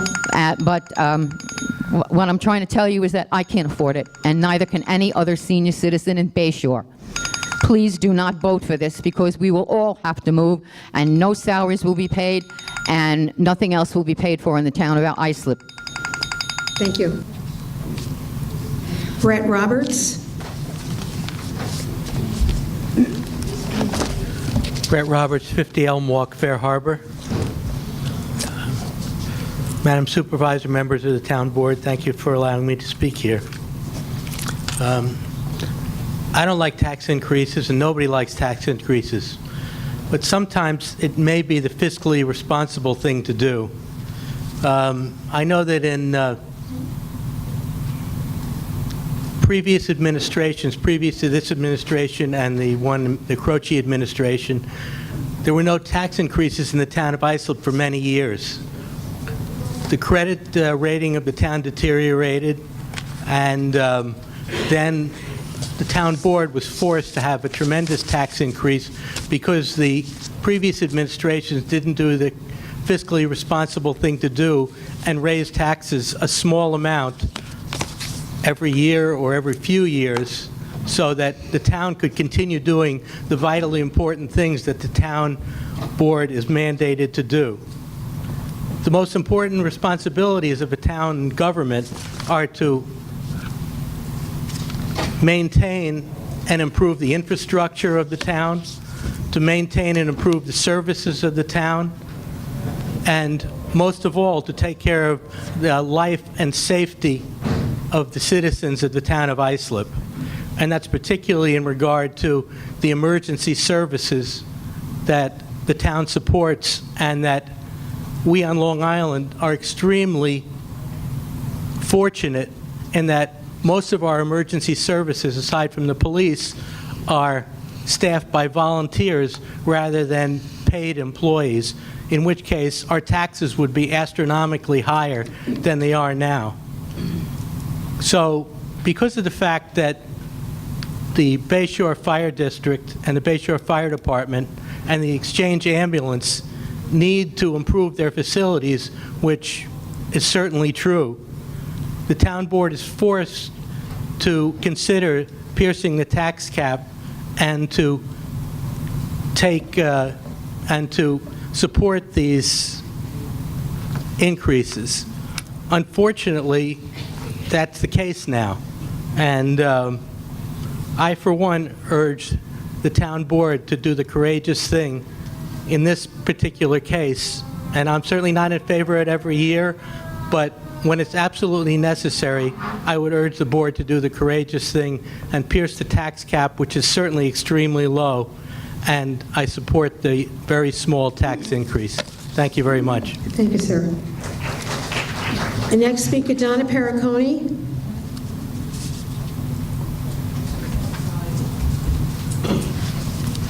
Donna Perricone.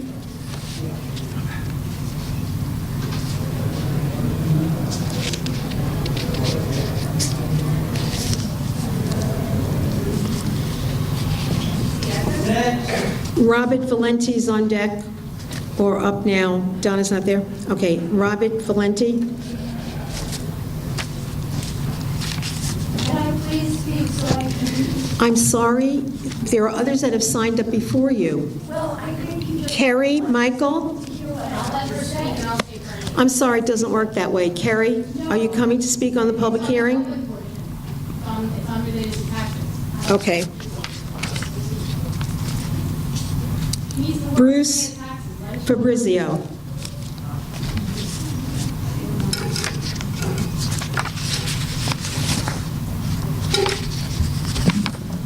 Bruce Fabrizio, 44 Laurel Drive, Brentwood, New York. I'm the president of the Brentwood Chamber of Commerce.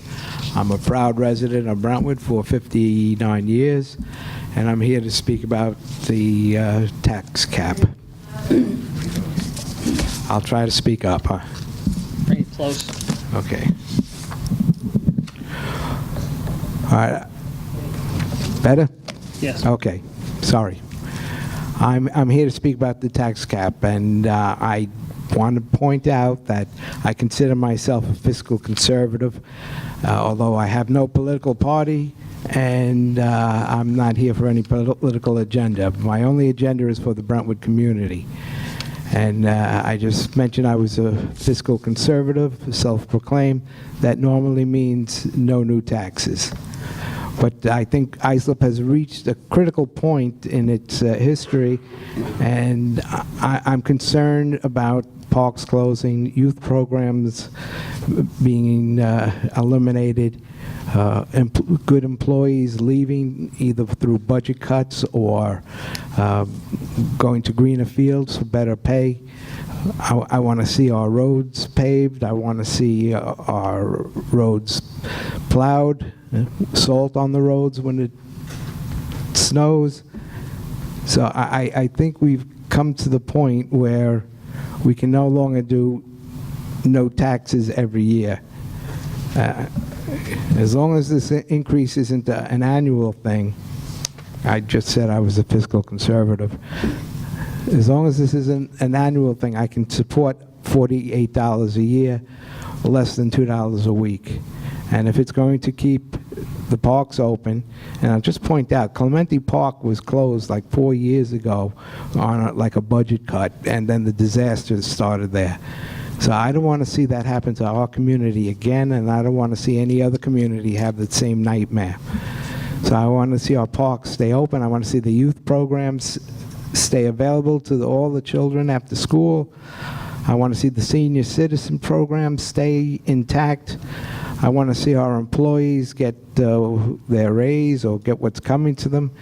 I've dealt with people in this town for the last 2 years, and a lot of the people I've dealt with are no longer here for various reasons, budget cuts, or they moved on to different towns for better pay.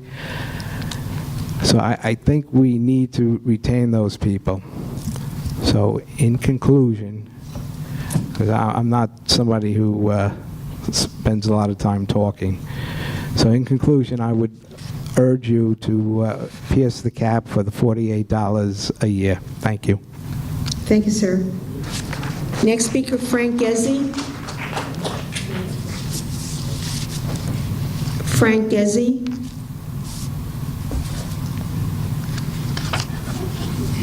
Daquin Knowles.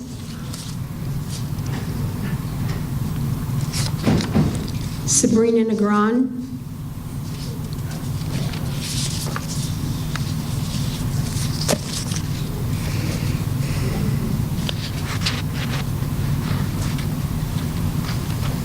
I'm Sabrina Negron. I live at 2070 Sycamore Street, Central Islip. Just talk into the microphone. Just a little closer. Bring it a little closer to you. There you go. Thank you. I'm Sabrina Negron. I live at 2070 Sycamore Street, Central Islip, and I'm here to talk about the taxes. A lot of people here have different points about the taxes, about being raised and everything, but I feel that they should be raised because I feel they should be raised. No. Excuse me, please allow the speaker the respect of having her time to speak. No shouting. Thank you. I don't pay taxes yet, but I will one day. And without the taxes being raised, I'm going to lose the youth services that I have now that are going to eventually, like, what would our communities be if we didn't have those little youth centers that we have today? They would fall further down than they are now. And that's all I have to say. Thank you. Thank you very much, Sabrina. Terrell Walker.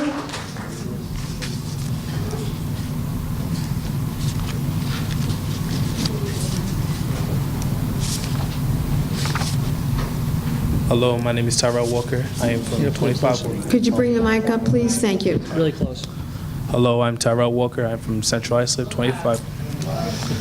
Hello, I am Tyrell Walker. I am from 25 Willow Street in Central Islip. I am here to talk about taxes. And I honestly, as my friend Sabrina said, as I said, the taxes should be raised as well. Honestly, I see everybody's point of view as like it shouldn't be raised and it should be at the same time. I'm just saying the benefits for us is being raised. It helps us do our after-school programs, anything that we need to do. Like it's like a safe haven for us. Like if taxes are raised and everybody pays for it, it mostly helps us. Like let's put it like this: open gym. Like taxes help and pay for that. Honestly, if we don't have an open gym, nobody's really gonna do anything. Like stay out and do what they have to do. So most people are gonna be out on the street doing stuff. Drugs, gangs, stuff like that. Come on. People play ball, go to the side, eat food, play, chill with their friends. That's all they ever do. If we don't have that, you're going to see more kids in the street. More killing, more things will happen. And honestly, take it like this. If you don't have taxes raised and you just try to bring them down, say your house is like over $300,000 business, like something like that, you know what I mean? Nobody? I'm sorry, I apologize. Sorry. I'm a little amped up, shocked a little bit here. I'm being honest with you. I'm sorry, I'm being honest. But honestly, for real, it's a serious thing, so that's why we really want to raise tax, honestly. Because if we don't have no after-school anything like program that we have, then honestly, there's nothing you're going to do. You're going to see most of the kids in the street. And honestly, I appreciate you for letting me talk right now. So that's all I have to say. Thank you very much, Terrell. Linda Lane Weber. Linda, are you here on the tax cap? Yes. Okay.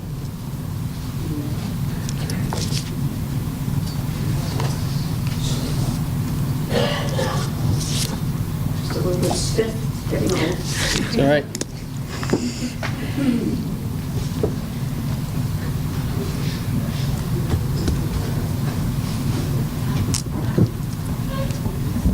Thank you to the town officials for giving me the opportunity to speak. I'm a longtime resident, senior citizen, disabled, of the town of Islip. My name is Linda Lane Weber, hyphenated. I live at 215 Beaver Dam Road in Islip. Well, don't let this shirt that says dissent is patriotic fool you. I'm not really here to dissent. I'm here to say it appears to be necessary to increase the taxes. However, with any law or any policy, we always make exceptions where exceptions are necessary. There are places where dogs are not allowed, but if it's a guide dog, it's allowed. There are places where you can't park, but if you're disabled, you can park. And sometimes some people need to pay taxes, but if you have to increase the tax revenue, there should be certain exemptions. So I say with reasonable exemptions and exceptions, go ahead. Who should get these exemptions and exceptions? Well, definitely senior citizens who are on a fixed income, and especially those who don't get any cost of living increase with their pensions, as I do as a retired teacher. Certainly disabled persons, particularly those like me who were disabled since they were 11 with insulin-dependent diabetes, so I don't even qualify for long-term care health insurance. Certainly poor people, persons who are economically disadvantaged, living in hamlets or villages such as Central Islip, Bayshore, Brentwood. Certainly families with more than 2 minor children, as costs for raising children and sending them to college increase, whether these children are natural, adopted, or foster, or a combination of all of those. Certainly, families with 1 or more mentally or physically impaired or disabled child. Certainly, single heads of households are going to have to pay for child care as well as trying to get money to earn a living. Certainly, families who are living legally with their extended family members, in-laws, grandparents, parents, uncles, aunts, cousins, nephews, nieces, grandchildren who are not working yet and are mouths to feed. All others, except those listed above that I just mentioned, certainly should definitely pay the increased taxes. And don't forget, when you notify all the residents, all the people in Islip of the increases, in keeping with language access, all of the above information must be printed in all of the required languages. I think that's about 6. Thank you very much. I'm sure some of you up there will qualify for some of the exemptions. Thank you. Thank you, Linda. Next speaker, Cynthia Galliano.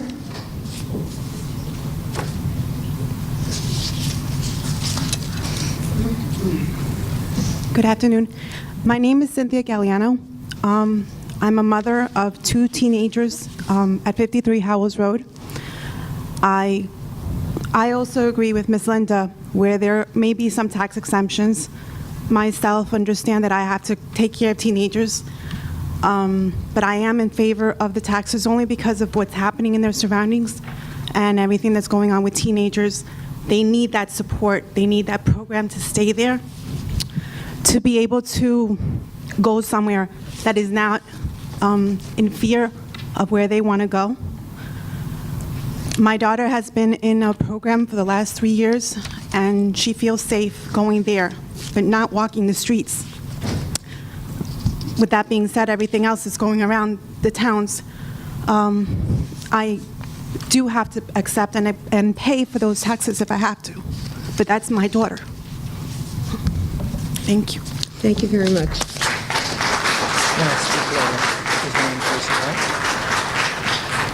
Jose Rodriguez.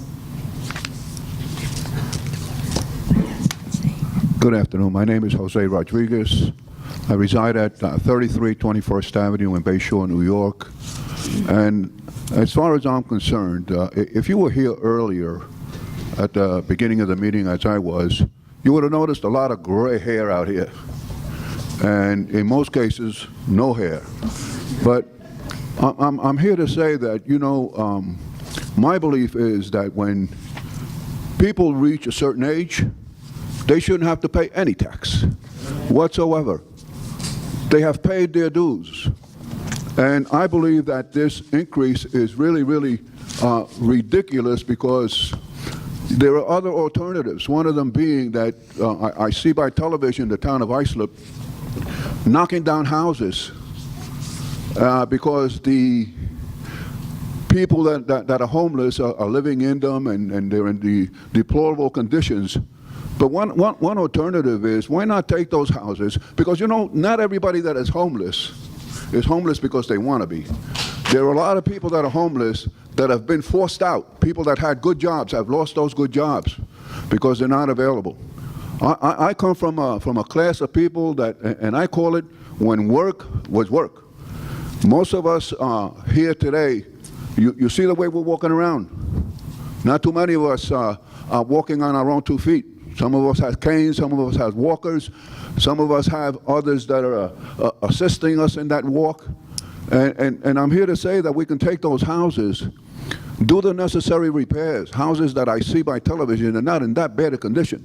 And why not take those houses and fix them and you know, if they went into default, sell them for the default amount, and get some of those people that lost their jobs and are working today, maybe in a less, you know, in a decreased rate.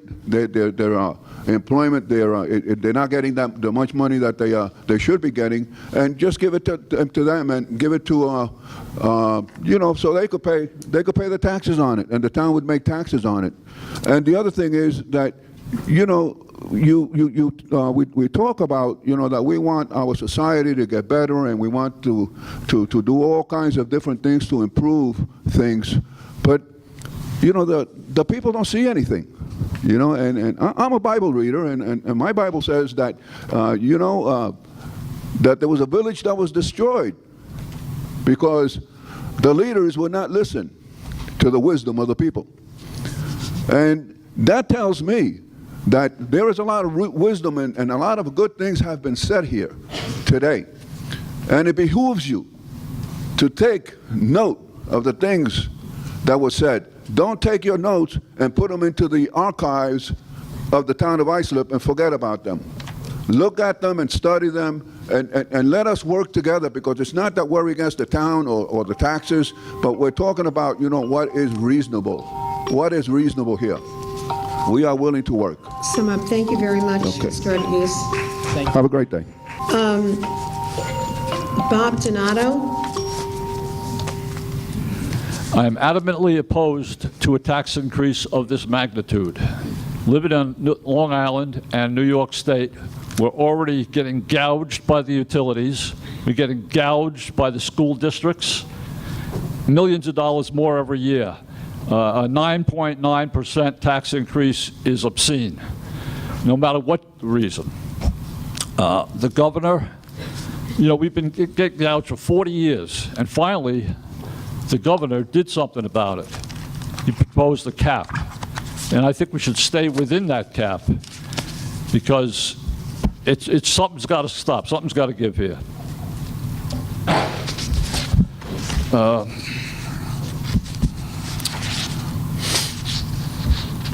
Give me a second, gather my thoughts.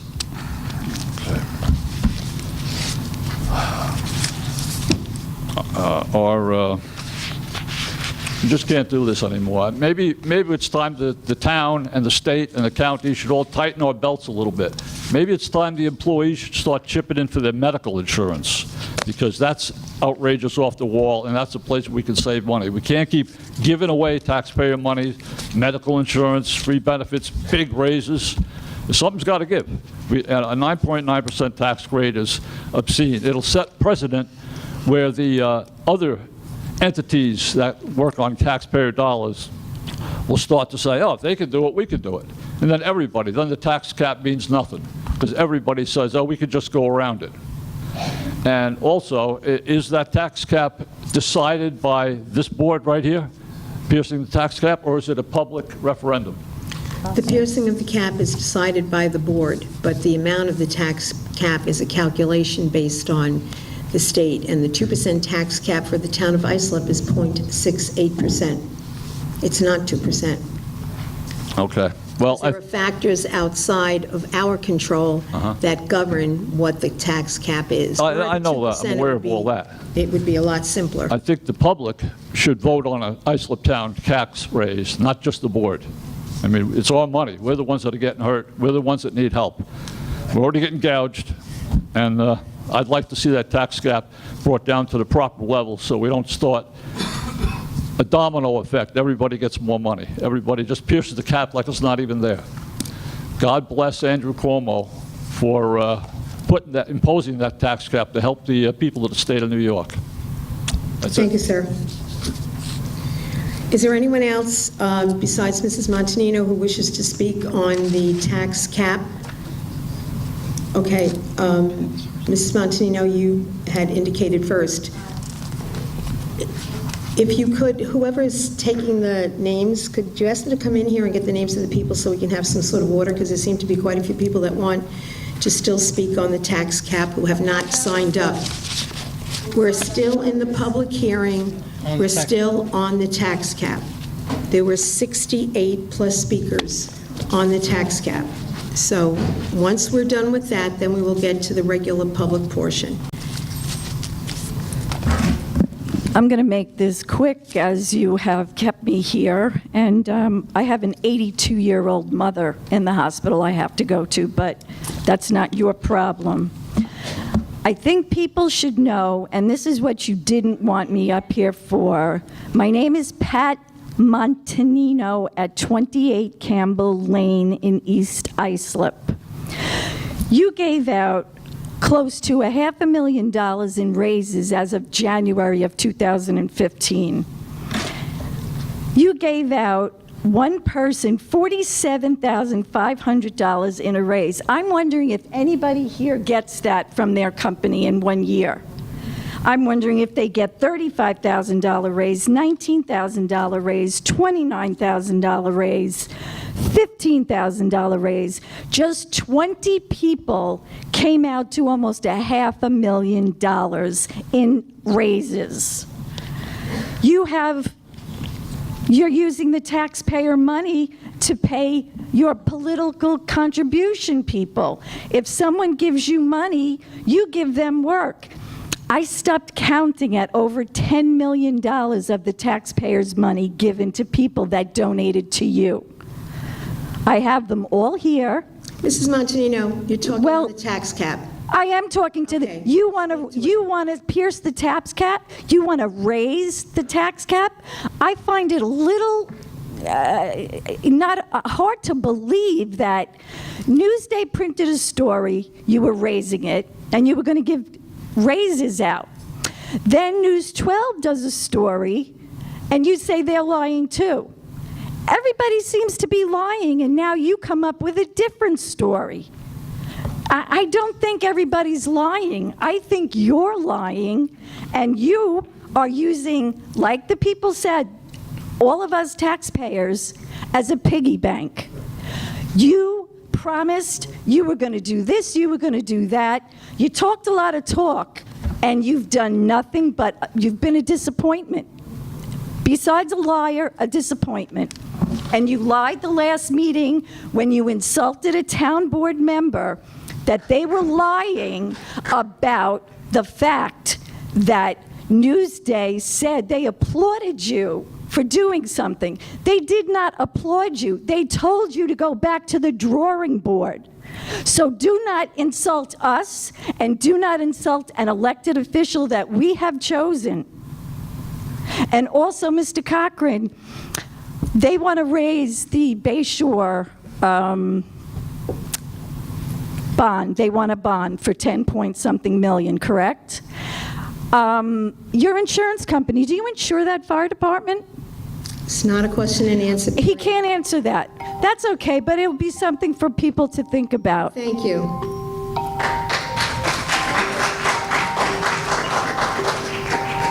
And just for the record, I don't lie. But I do have a phone that doesn't work well. Anyone else who wants to speak on the tax cap, if you've signed up, please? Thanks. I'm sorry. That's okay. Karen Sampone, 1560 North Monroe Avenue in West Islip.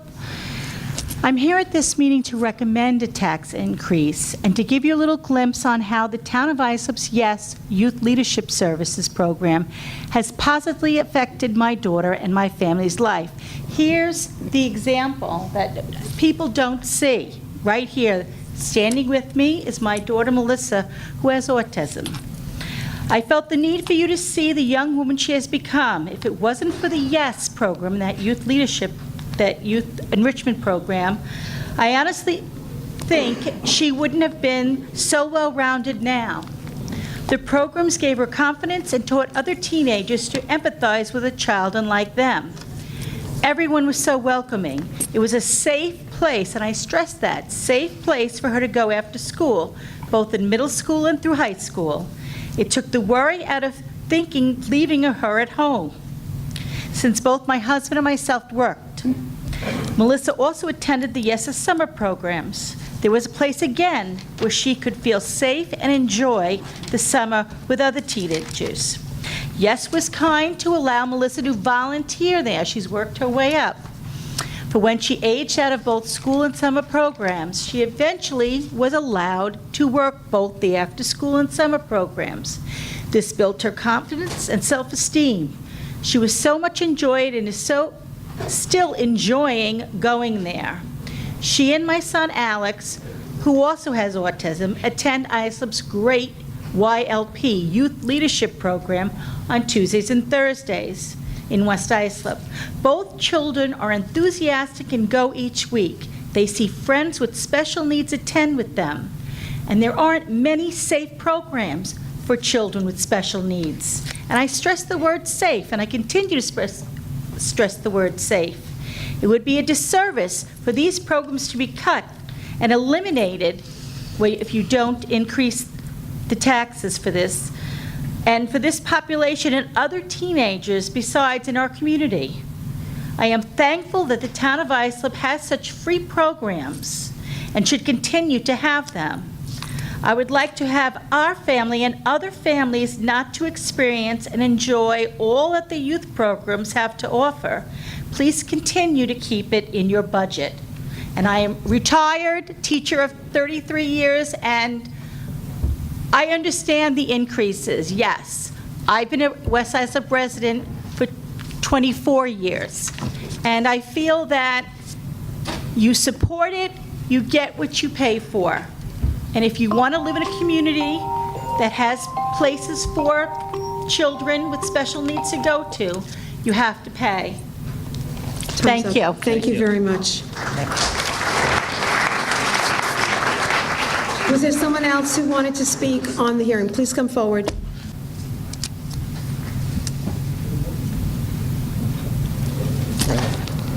I'm Joseph Cronky. I live at 1366 North Clinton Avenue in Bayshore, and I am part of an after-school program that I have went to from 6th grade to 8th grade, and now I'm volunteering. I agree with the tax increase, and many of you do not agree with it, but I say that we should have it because this can lead to keeping the program alive that the kids go to. And if we don't have it, like in Brentwood, the rec center, my friend is still going there, they had problems.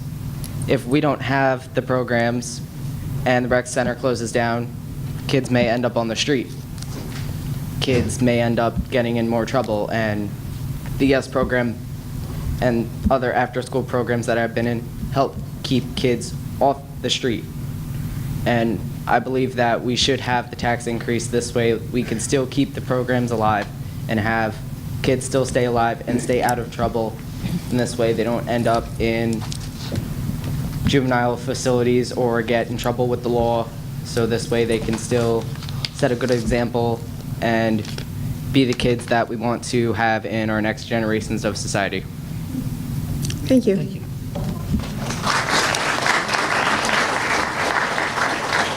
Anyone else to speak on the, yes, please come forward.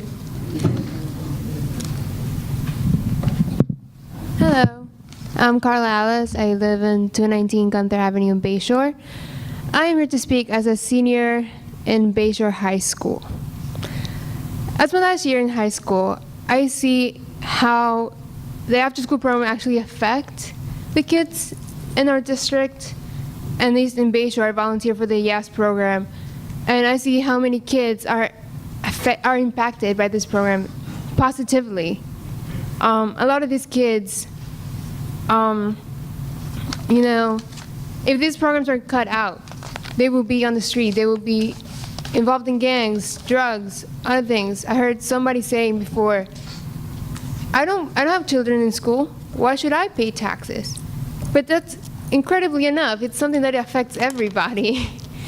If children or youth keep doing or join drugs or do the drugs to join gangs, everybody will be affected because it increases our insecurity in town, and there will be much violence, many things, and people will be moving out either way because of the increase in violence. So that will happen if we cut out these programs. But if we stay in these programs and just pay a little bit more taxes, we can probably, you'll take the children out of the streets, and they will join things that will make them passionate about school, passionate about getting a higher education. They will be passionate about achieving more in life. And that's what we want for the town of Islip. We want progress, we want educated people. And for that to happen, we need after-school programs that can be cut out. Otherwise, it won't work out. Thank you. Thank you. Is it Carla? Did you say Carla? Well, thank you for coming down and sharing your passion. You're very articulate. Thank you. And there is hope for our future. Any other speakers?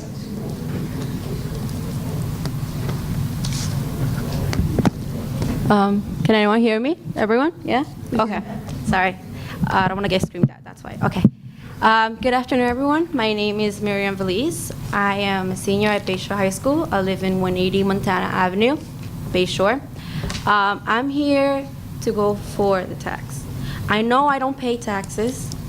I know it may not affect me because I'm about to graduate, but I've been through the YES program. I've been through sports program, activities. I do everything, basically. I do math club, I do science club, anything that there is out there. Why? Because I feel like I should get myself involved. But there's kids that don't do that, and they go off to the streets, correct? And what's going on right now, kids younger than me, 16, 15, getting murdered over the gangs. And I don't want that for my kids, correct? I'm not a professional, I don't have a career, I'm a youth. I'm here to represent the youth because the youth is our future, correct? We are the ones that are going to be here in 20, 30, 50, 60 years from now on. And I feel like we should go for the tax. I do my best. I'm taking the highest. Do you guys know about the IB program, the International Baccalaureate? I am a candidate. It's my second year. I'm about to graduate, and thanks to the programs, I feel like I give back. I volunteer, and on top of that, I work.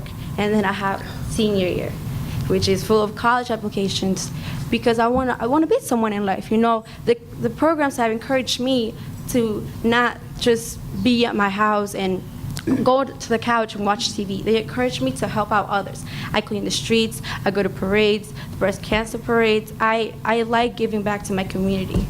And I want kids like me when I was little, because when I arrived to this country when I was 10, I didn't know any English.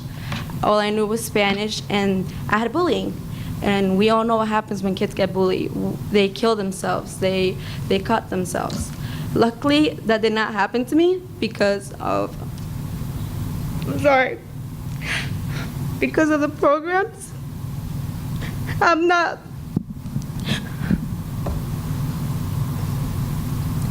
I wouldn't be here, honestly, because I was bullied. They would make fun of my English. But the programs opened up their arms as if I was one of them. You know, and I'm an immigrant. I'm a legal immigrant. I'm a U.S. citizen.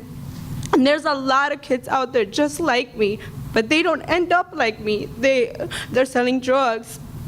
I'm sorry. Okay. They're out there selling drugs. They're out there doing bad. Why? Because imagine if we had no programs. Who would I be? What if if I did not have the programs? I would be right now a drug dealer, and I would give your niece Why? Please just complete your comments, okay, hon? I'm just saying that it's easier right now to beat someone bad. I could have chosen to done that. Trust me. I had people give it to me, and I say no. Why? Because of the principles and the values that I got of the programs. That's why. Thank you. Thank you very much, Maria. Thank you, Sharon. Thank you.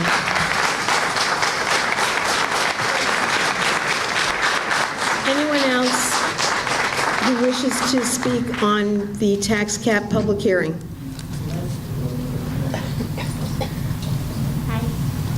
I am Gina Valise Calderon. All right, you need to bring the microphone up to your mouth. Thank you. Okay, sorry. I am Gina Valise Calderon. I am a junior in Bayshore High School, and I'm here to talk about the tax cap. I am for the tax cap because, like, I'm really involved in a lot of after-school activities, and the fact that, like, the tax cap will help out the after-school activities.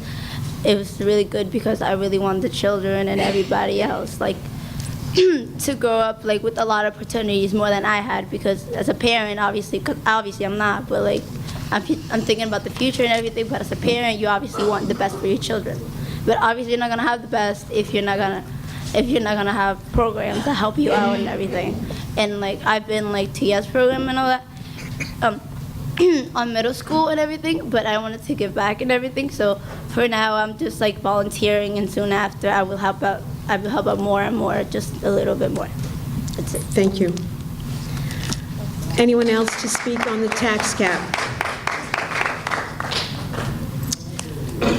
Since there are no other speakers on the tax cap, I would just ask the controller, this is an important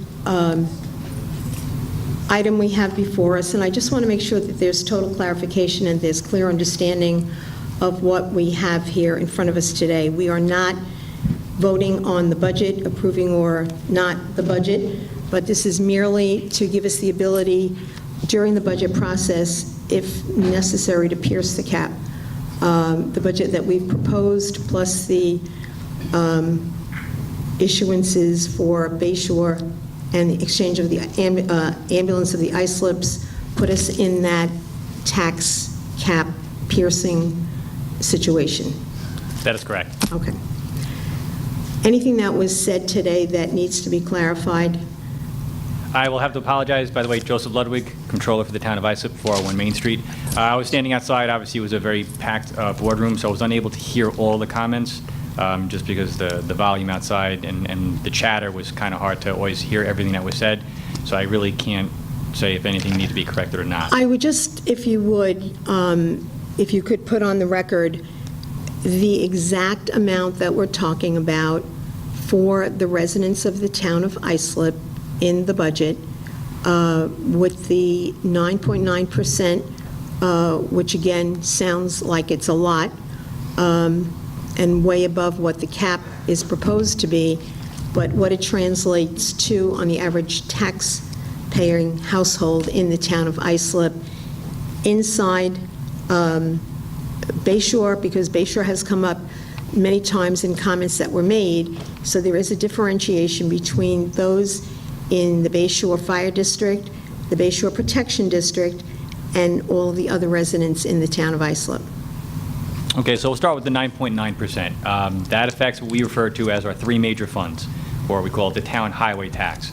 And that covers all the services that our general fund, our part town, and our highway funds provide. So obviously it's our street cleaning, it's our snow removal, it's our pothole repair, it's also our parks, our beaches, our pools, and all the other services that the town provides. That 9.9% translates to approximately $48 a year to the average homeowner, which is approximately $4 a month, which is less than $1 a week if you really want to break it down all the way. With relation to the Bayshore Fire Protection District, again, percentages are sometimes misleading. The 40% is the increase on the tax rate, and that translates to approximately $80 for the year. So again, when you break it down into the number of months, if I can do the math real quick, it's approximately $7 a month. So again, just shy of $2 a week for that tax increase. Are there any questions for the controller? Yes. Steve?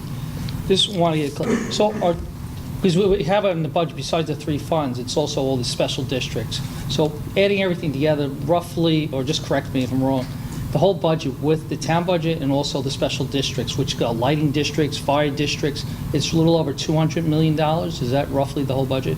That's correct. I have the numbers back there if you need the exacts I can get, but I think we're in the $235 million range is our total budget. And the town budget, which is 3 parts of that, is that called the A, the B, and the highway fund, but simple, the whole town budget is about $135 million. So correct. It's more, a little bit more of the lion's share of that. Of that, what is the most, what would we have to stay under to not break the cap? Just not talking about the special district, well maybe answer, how much would we have to do for the whole thing? Is the whole total of the $230 million?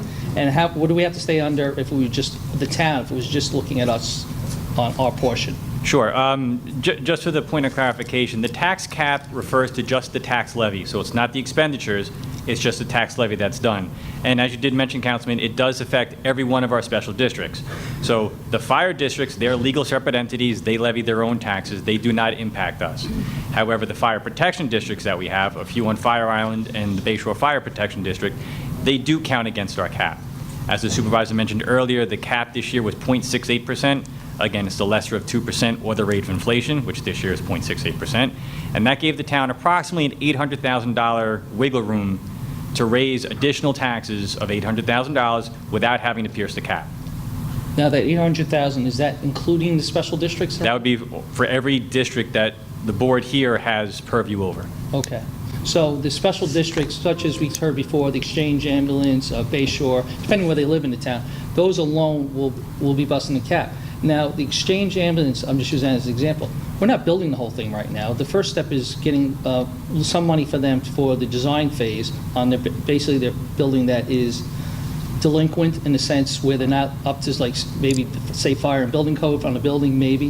The other bigger problem is their trucks that are outside. So they have mandates they have to do that there maybe could be in violation of the laws and mandates for the state. That's correct. Yeah, and this again is not to float a couple of $1 million to build the building. This is just some money to mostly hire the design professionals to come up with a proposal. Correct. That's it. And I know you've been on as controller for the last, I guess this is your 10th year, 11th year? Something like that. And hasn't this been coming up as an issue or debate for years on this board that we have to deal with that district and kicking the can with that district and not taking care of some of these problems?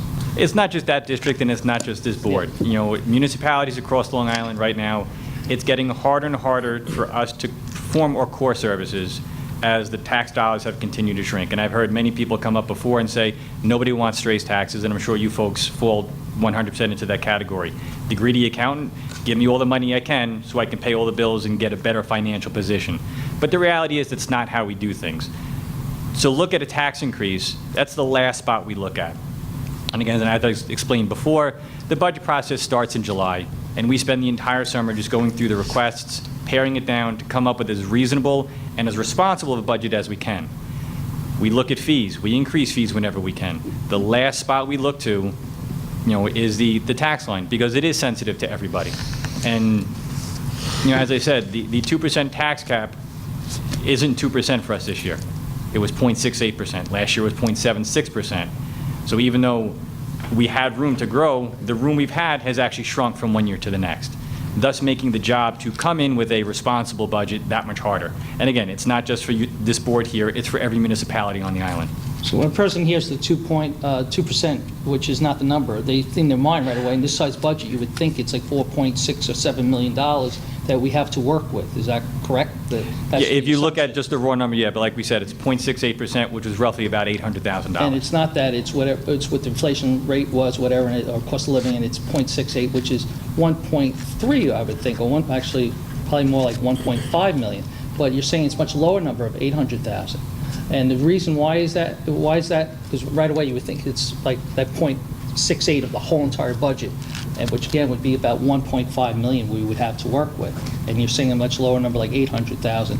Is that because that is just on the taxing part of the budget, where we get fees or grants and everything else to operate our budget, and that does not come in the total compilation of how to do a tax increase now if we need to take care of things? Yeah, again, and without boring everybody, because no one other than me really cares about the true mechanisms to how to get to that number, but there is a bunch of gyrations you have to do to come up with what the allowable increase would be. There are add-ins and subtractions from that formula. It's all done on a state website program, and that's how you not back into, but that's how you determine what your cap room is. And again, it is based just on the tax levy, does not impact any of the services. Okay, so when our budget is roughly $135 million, how much is our tax levy roughly? I don't have that number off the top Is of it my that head. half, roughly, is it half of that, or? Well, again, the total budget was closer to $235 million. I Yeah. want to say our tax levy is probably somewhere in the $115, $117 million, but I'd have to double check that number. Of every, oh, you're talking about, yeah, the whole two. Right, because again, it has to include every Yes. taxing district we have. So again, that's what we're dealing with is, well, one is, say, we're just talking about a $135 million budget. It's only about, say, half of that is what we levy from taxes or less. So that 0.68% is only on that piece. It's not on the whole budget. So our whole budget has effects of, such as medical insurance that's increasing 5% a year. And that medical insurance alone would almost double bust the whole cap, all special districts and everything. It's like over $1 million. So that is still affecting us. But even though our cap, we're not allowed to include, we can't include the whole budget in. It's only the piece that we're taxing on, the amount we're raising taxes on. Right, just the amount we're levying the taxes for. Because I'm just going through everything, it seems like we're busting the cap just for the medical alone, which would be over $1 million. Then we also have the state mandates with the pension program, which we're paying a couple of $1 million more than we were 4 years ago or 5 years ago. We're sort of stuck with, partially because the interest rates are low and we have to make them whole or something in the pension. That's, again, we're handcuffed with like state laws or mandates on the pension system and contracts. Is that correct? That's correct. If you'd like, I can bore you with that as well, but suffice it to say that we have mandates that the state pension office has a guaranteed benefit to those people who retire from the system. And therefore, it's incumbent upon the municipalities to make that pension system whole. Then I was going through the budget, and I know I brought up to friends, and they never even realized, we're still paying an MTA tax? Yes. Everybody thinks it's pulled. No. Okay. It was eliminated for school districts a few years ago. It was not eliminated for the town. So it almost seems like a third of our cap, our tax cap is going to just take care of the MTA tax, seeing all the different budget lines. You add it all up, the MTA tax. And again, nobody knows we're even paying that, and we're still stuck with that. So all in all, we basically have of a $230-something million budget with all the special districts, all the mandates such as our pension, which we can't control because the state pushes that up, the medical insurance, which is 5% increase on average per year for the last 5 years. It's basically, again, I'm just almost mind-boggling of all the pressures we have, and we have to do this all within $600,000, which is not 0.68% of 235 million. It's more like 0.002% or whatever. It's ridiculously low. That, again, the medical insurance alone just blows it out with the increases. Do I understand this correct? Yeah, again, it is, though, on the tax levy, but I understand your point. When you compare it to the overall size of the budget, the amount that we have to grow is the 0.002%, whatever number you came up with. But And it seemed like on the whole budget, you were able to make, the main part of our town really runs everything, that does all our quality of life, runs things that are our responsibilities, such, from the planning department to parks and everything else, is mostly under the A or the A and B fund. And it seems like there really was very little increase in that whole area. It was only a couple $100,000 out of the like 90 million that was there. yeah, the big increase for the 2017 budget, again, out of our three major funds, really lies with the highway fund. And again, the historic storms we've had from 2014 and 2015 has taken its toll on the fund balance. So again, to use the bad pun, to weather the next storm that comes up, we need to start building up those reserves. So it seemed, just going through the budget, even though we had these mandates from medical insurance to pensions, MTA taxes, and all those other things, that seems like we were still able to keep that under the cap, that section, even though for the last 10 years we have reduced employees force here. We used to have over, I think many years ago, 1,400 employees. We're down to 700 and something. So really all the pressure is really coming from the highway fund, and that's really because you scan multiple storms. We supposed to have a certain amount of reserves in there to make sure we can take care of the storms, and we've been kicking the can because of the cap to take care of that problem over the years, to fill where we had to spend a lot to take care of the storms. That's correct. And if we don't take care of that, we would end up having problems with our ratings, which affects our bonding, Exactly. which will cost us more to borrow money, which we legally have to do when we're doing larger projects such as roads, which will be a higher interest rate. And we've lowered the interest rate because we have taken some of the tough choices to put in a little bit more in the reserves so we could get the better interest rates because we have better ratings from Moody's. Correct. Okay. Well, I just want to make sure I understood it. Thank you. Joe, earlier, one or two speakers sort of challenged us to look at other ways to make up that difference that we need to make up without raising taxes.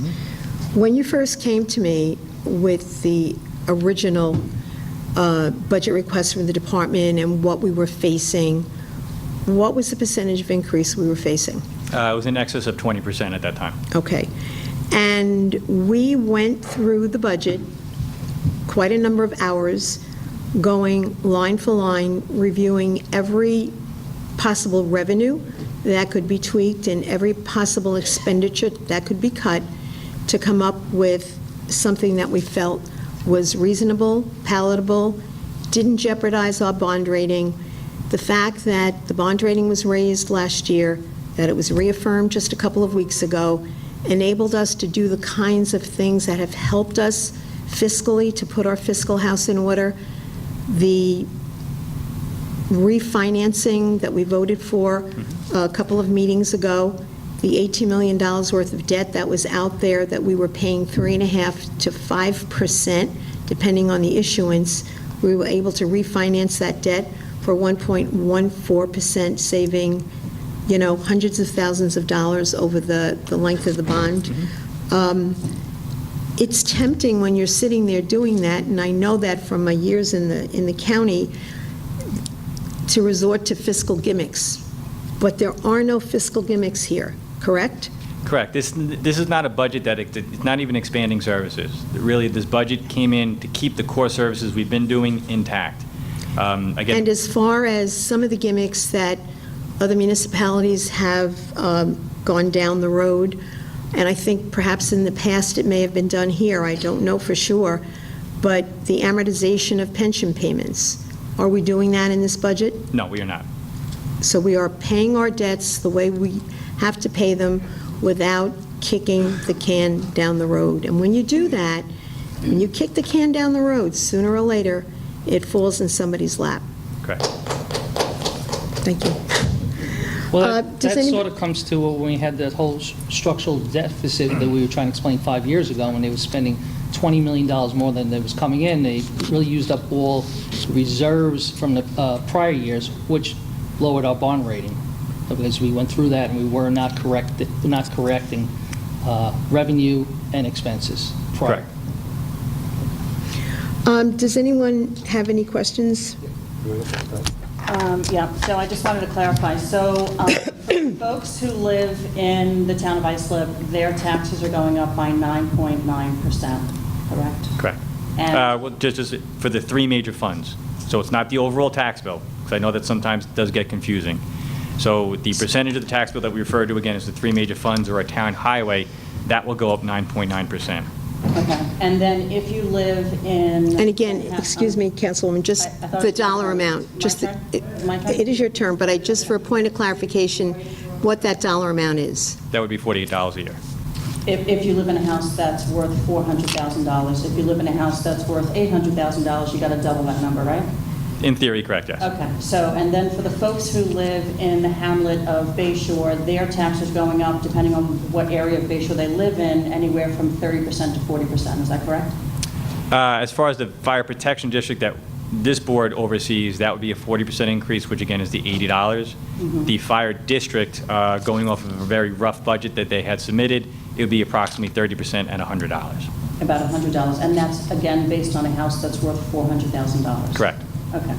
And then the raises that Newsday has written about that were given to some of the employees a few months back, they're staying in this 2017 budget, right? They're not coming out? Correct.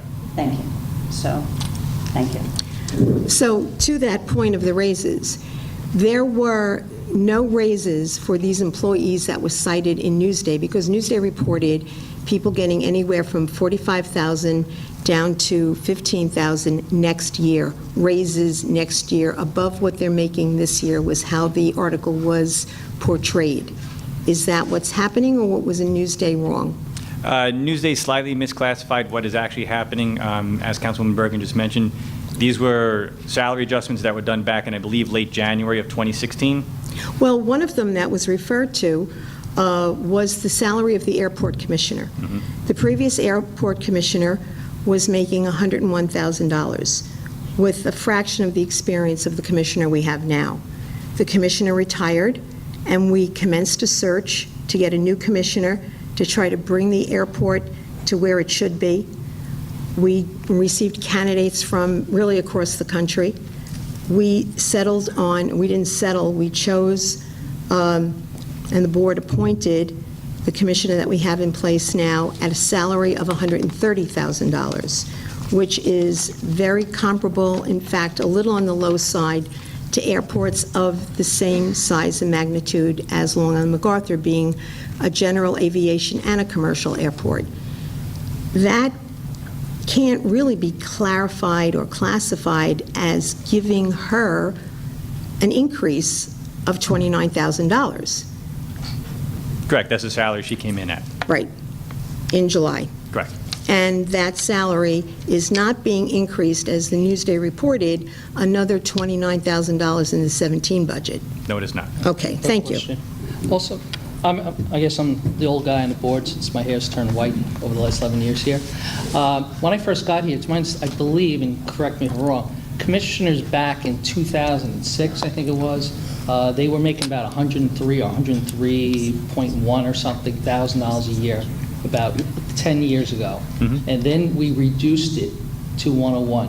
So Correct. for 10 years, they were making more money 10 years ago. Correct. Okay. And recently, I know part of the things fighting through the budget is, I'm sorry to out any one person, but say, we had a problem, for 2 years we were doing a national search, trying to get somebody to be a planning commissioner. And after finally we found someone, but they came from Wisconsin, because we couldn't really find a person with talent, person that would take the job at the 101. We finally got someone who would even accept it at 120. Is that somewhat accurate of our history of doing the budgets and the numbers? As far as the salaries go, yes. As far as the search, that's, outside of my office. But yeah, as far as the salaries go, yeah, that is correct. And if I could interrupt, right ahead. just on that note with the planning commissioner, one of the speakers earlier today challenged us to, document and put the proof out there of what other towns are paying, because I made reference to it. As a point of clarification, the planning commissioner in the town of Riverhead, mind you, smaller town than the town of Islip, and remember, we are the third largest town in the state of New York. The planning commissioner in Riverhead makes $139,000 plus.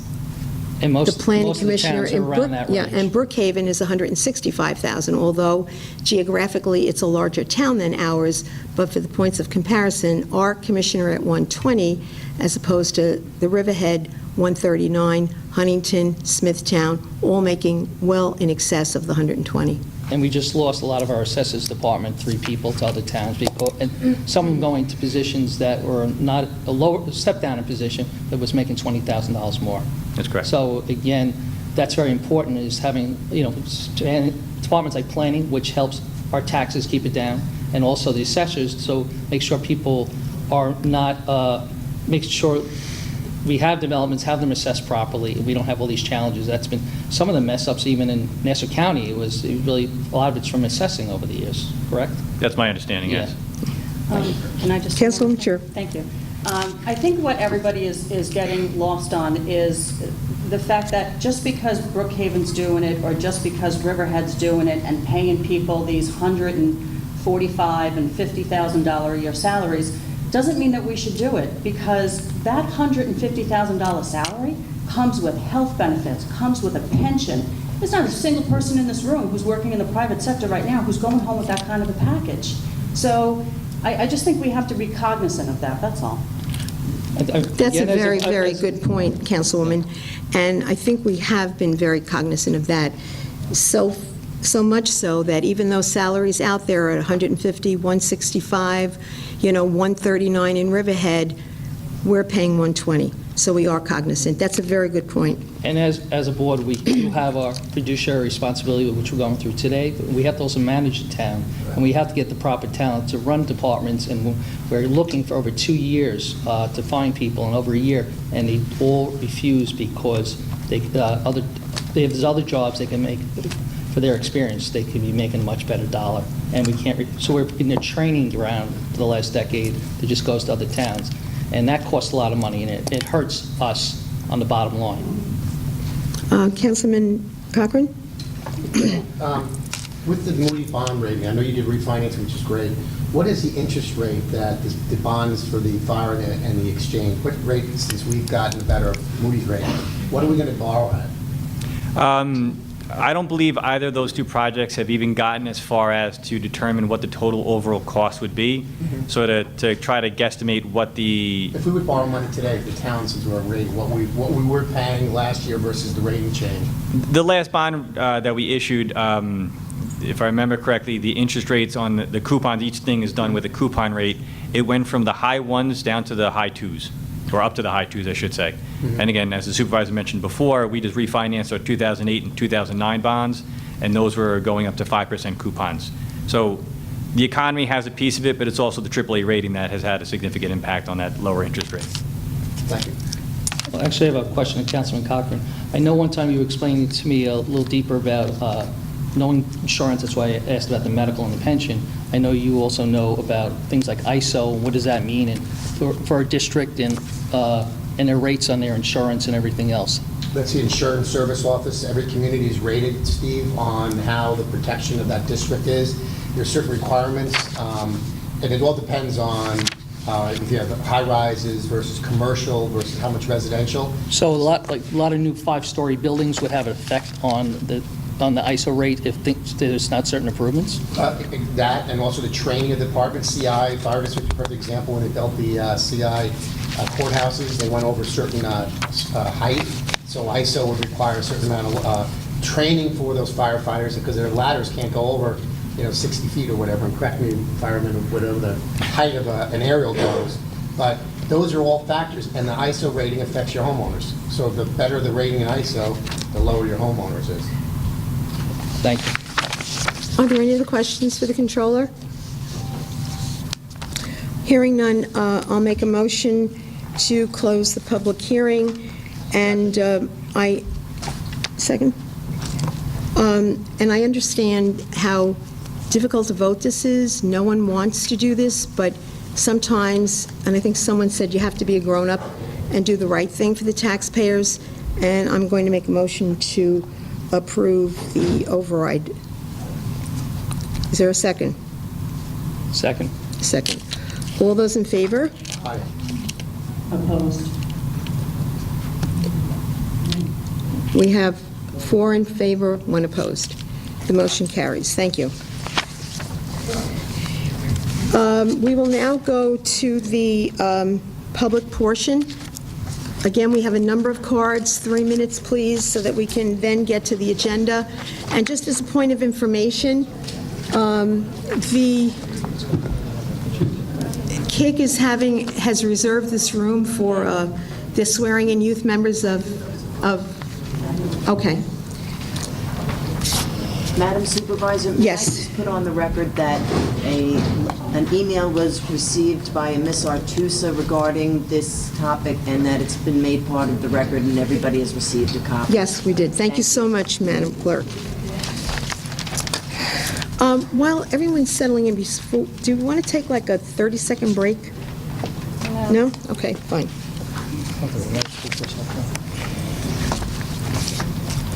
Okay, the first speaker is Donna Rinaldi.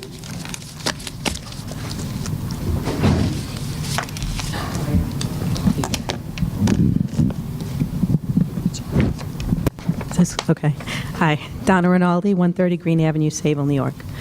I just want to say regarding the whole tax issue, I really thank you for your due diligence, having to sit through all of this. I'm not sure where the teens thought their programs were being cut, but... They would have been. Okay.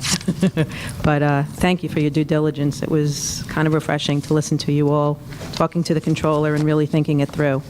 I'm actually here regarding the TNR program.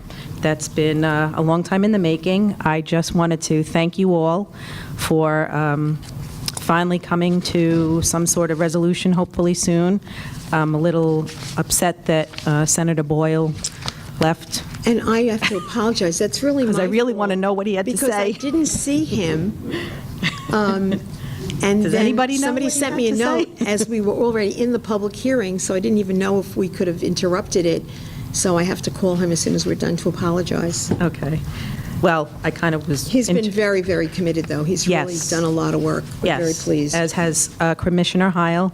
We really appreciate that. Again, we always implore you to, get it done and moving so that we can actually utilize it as soon as possible. And just want to say I'm hopeful, and I think you will be working with Animal Lovers League to hand in hand to put this together, which is the most awesome thing for the animals and the residents regarding the feral cat issue. We also really need to make the spay-neuter mobile van that's at the shelter an important part of the program for sustainability. I implore you to utilize that. And I'm just looking forward to finding out the specifics and the implementation date as soon as possible. So thank you all very much. Thank you very much. And Donna, that, it is going up on the website today. Oh, okay. The program. Oh. The commissioner will be talking about it later. Oh. The details of the draft. Oh, Yeah. okay. Thank you. Miriam Velez.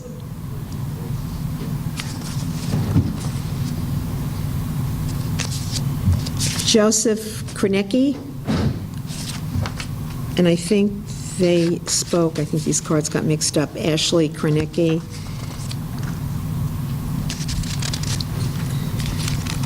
Oh, this is encouraging.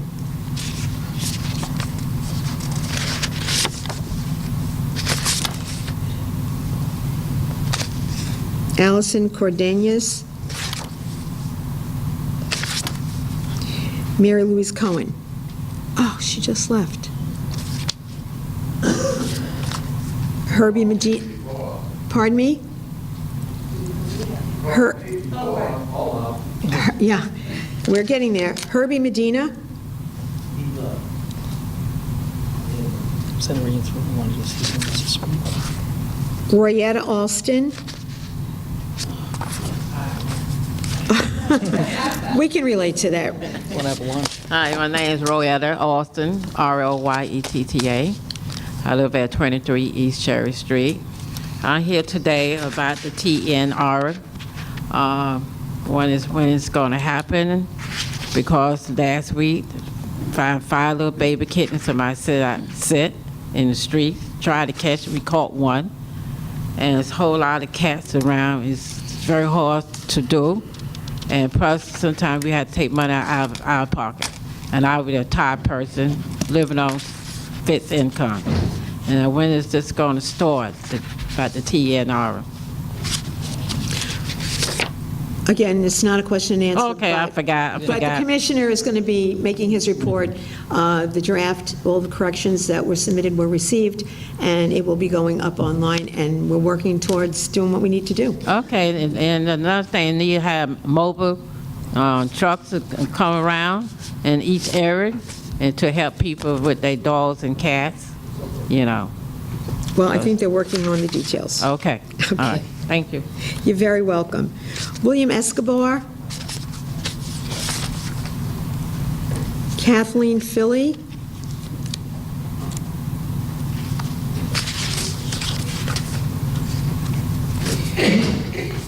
Martin. You got it. Sorry. Martin Matina.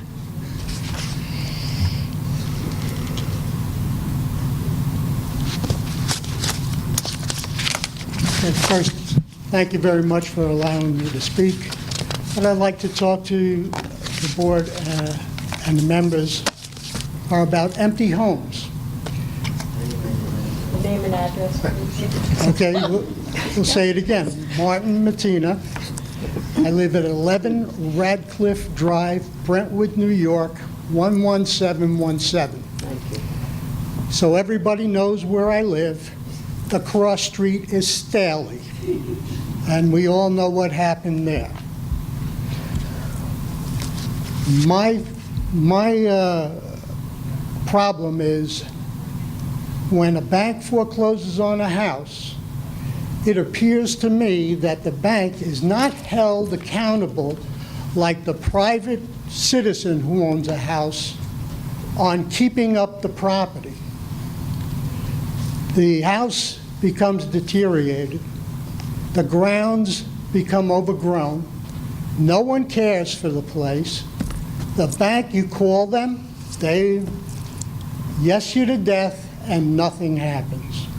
In my neighborhood, roughly 3 to 5 blocks away from my house, there's a zombie house for 3 or 4 years now.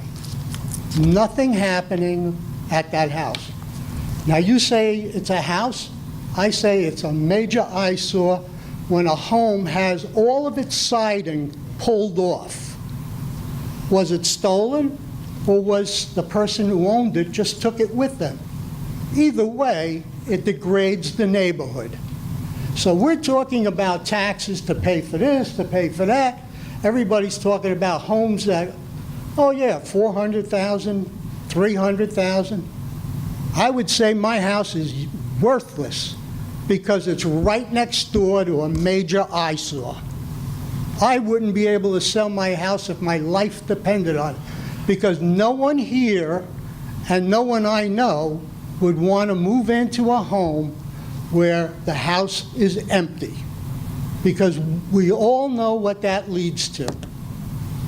Undesirables moving in, or undesirables coming in the middle of the night to strip the copper, the plumbing, and whatever else they think is valuable. Anything that they can take, they will. They leave, and my neighborhood with my good neighbors are left to look at this and wonder, what can we do to fix this? I tried calling the banks. I get nowhere. Maybe the town can do something, because I know if I let my home go like that, you guys would have me in court. I'd be paying hefty fines. So why don't we look at the banks and make them responsible neighbors? Thank you for your time. I appreciate it. Thank you very much, Martin. And you have a very valid point. Just so you know, you may not be aware, but on a routine basis, we have many board up and cleanup resolutions on our agenda every meeting of homes as you're describing that residents have called and alerted us to. Code enforcement goes out there. If they're not structurally sound, like the house yesterday that came down in Central Islip on Prospect, they're torn down. But if they are, they're boarded up, cleaned up, and the owners are charged back, and very often the banks. And there have been times that a representative from a bank, all of a sudden, because we've gotten involved, will come and say, well, give us another week, we'll do it. So working together, we are going to make a difference. And New York State Attorney General Eric Schneiderman just alerted us. We got a call in the office last week, and it was in the paper. It was one of the things that was right this week in the paper. We received a grant for over $340,000 to put towards zombie homes. So it really is a big step. So we're very grateful to the Attorney General. It was the proceeds of some lawsuits that he was successful in prosecuting. He got $13 million, and that $13 million is being funneled down to municipalities across the state of New York. We're not unique. Towns, villages, I saw the list. It was astounding. Areas you wouldn't expect have a problem. You know, we're not unique, but we are addressing it. So thanks for coming down. Thank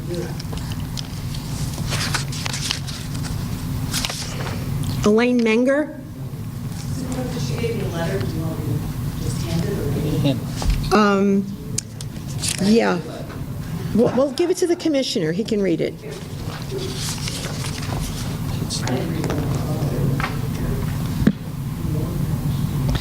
Alcina's been harassing me all day. Good afternoon, Town Board and Supervisor. This is from Elaine and Arthur Manger. Good afternoon. My name is Elaine Manger, and I reside at 1824 South Spur Drive in Islip Terrace. I'm here today to express my sincere thanks to the completion of the drainage project at the base of my driveway. The resolution of this project has alleviated flooding at the base of my driveway and my neighbor's driveway and the matching stretch of Spur Drive South. In doing so, the net worth of our property has been reestablished. In addition, the threat of drivers who transverse through traffic congested street has been negated. It was a lengthy process, I must admit, but it proves that when the town and state governments work together, we can resolve critical issues. My husband and I would like to express my gratitude to John Hildebrand, Paving and Highway Projects Coordinator, for listening to our concerns over the past 3 years and for being our boots-on-the-ground mediator. We would also like to thank Commissioner of the Department of Public Works, Tom Owens, for his leadership and tenacity. Sorry about that. Did you write it? Sorry about that. Last but not least, thank you, Angie Carpenter, Town Supervisor, for taking the time to meet with us and call us on several occasions to touch base and encourage us to keep the faith. Sincerely, Elaine and Arthur Manger. Thank Well, you. I had no idea what was going to be in there, but I did want you to read it because, and I was glad that she mentioned John Hildebrand. This was a situation that people who are, watch ITV or come to the town board meetings might remember Mrs. Menger. She had the pictures of the flooding, and she was so distraught over this. Every time it rained, it caused a real problem. And if it weren't for the cooperation and intercession of Senator Phil Boyle And Gordon. his staff, Gordon Canary in particular, and the senator, they came to a meeting here. It was trying to prod the DEC. It's not always easy, and when you're working with varying levels of government, it becomes difficult. But the thing that I find so astounding in all of this, John Hildebrand, and I hope I'm not embarrassing him, and too bad he's not here today, but when we had the... He's not allowed to work overtime. I know. The last, oh, that's right, it's 5:02. When we had that last terrible rainstorm, it was right after the project, and a number of us remembered the Mengers and thought, well, this is a real test, because they said the project had been completed. Mr. Hildebrand, on the weekend, went there on his own time to make sure that everything was okay. This is a level of employee we have in this town. It is really astounding, it's really incredible, and I can't tell you how proud I am, and I know I speak for the majority of the town board when I say that. It really is an honor and a privilege. So to all you out there working on behalf of the residents of this town, thank you very, very much. The next speaker, Paulette Goodwin.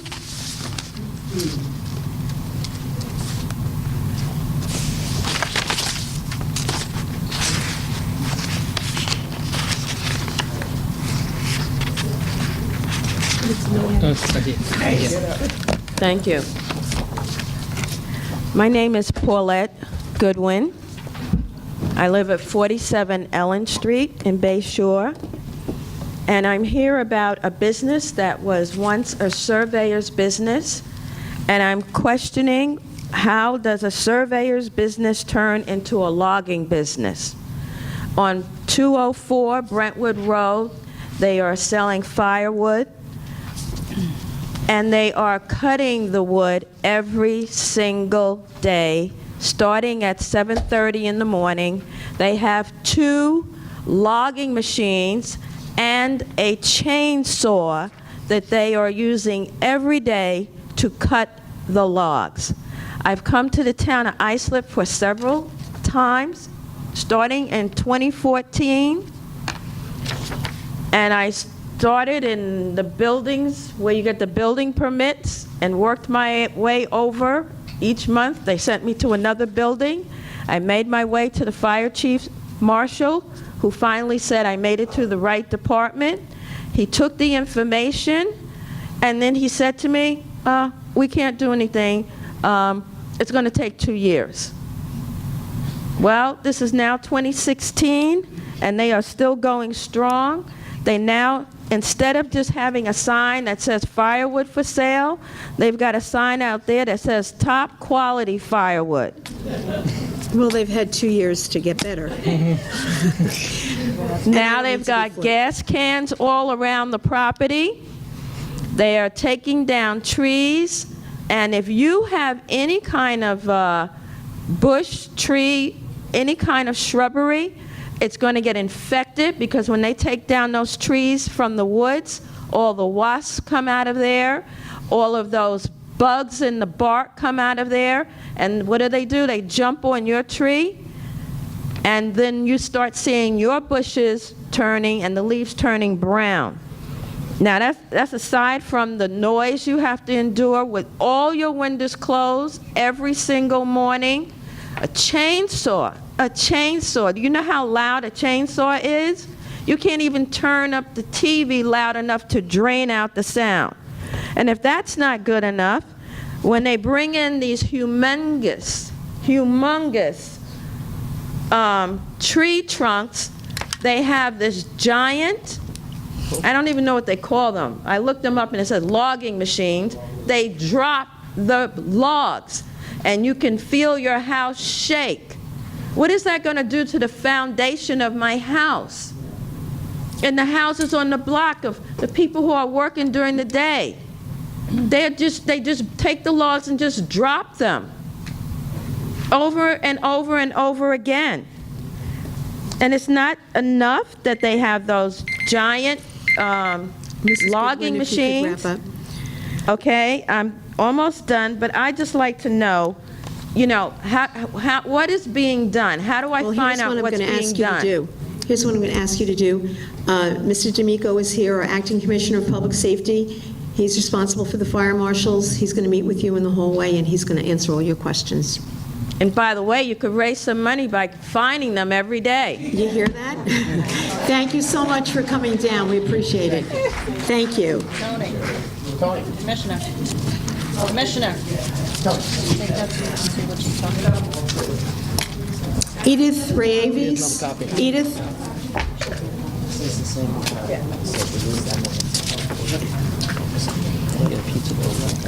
Hang in there, Olaf. You're next.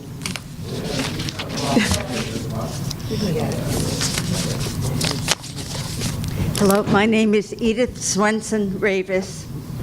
I live at 1162 Josselson Avenue for 57 years. Bayshore, correct? Bayshore, yes. Raised 3 children, have been widowed almost 20 years. Depend on my neighbors who have long been there, 30, 40, 5 years, 10 years. Working hard, been there for graduations, weddings, and funerals. And about 2.5 years ago, a house that was left empty because the lovely woman couldn't afford the taxes, we watched it just go downhill. I would drive to church and find the door wide open, windows broken. We'd made phone calls, Mr. Johnson did. 2 neighbors were going to come with me today, but they're disabled.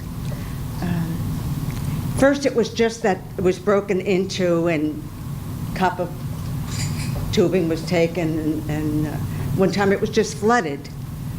But then about 2.5 years ago, one evening, my neighbors called and said, someone's in there. Well, that woman has been in there for 2.5 years. She faked a robbery. I know Mr. Johnson is getting to know the police officers. They're very kind to us. But there's little that they can do, it seems. We've called orphan code enforcement, fire marshals. She chases them off the property and says, get off, she's not the owner. The police said she has a record a mile long. Now, the last few weeks, there are children in there with a young man, and they're getting the school bus. I feel for those children. I visited next door to Mr. Johnson in their backyard for a patio, and I saw a little one, maybe 1.5 years, walking in the 3 or 4 tall grasses. You could eat off Mr. Johnson and the other neighbor's lawn. As I said, the police officer had befriended him. What really, really got to me, my children are worried about me. I've never had to worry about the neighborhood. I'm leaving 2 lovely ladies that live 2 doors from this house, 1159. Is that the address of the house? That's in question, it's the squatter's house. 1159? 1159. Many phone calls have come in from neighbors. I'm leaving my friend's house, and she yells, "Watch out." The squatter owns a black, is it Mercedes? Mercedes. She's riding across her lawn, riding across Mr. Johnson's lawn, knocked down his complete fence in the front, and was heading towards me. Oh, dear.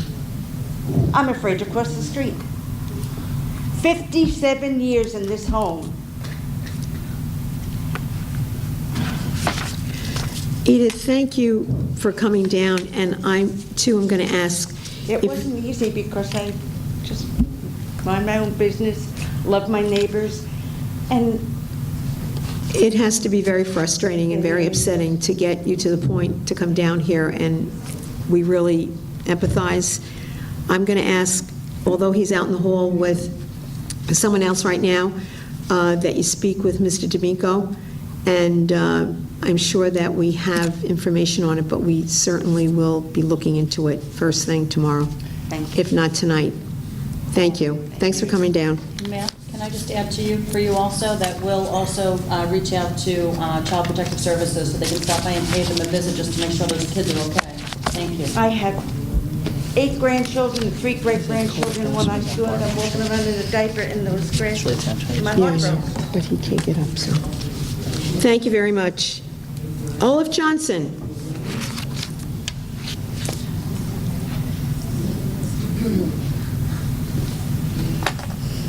Olaf Johnson.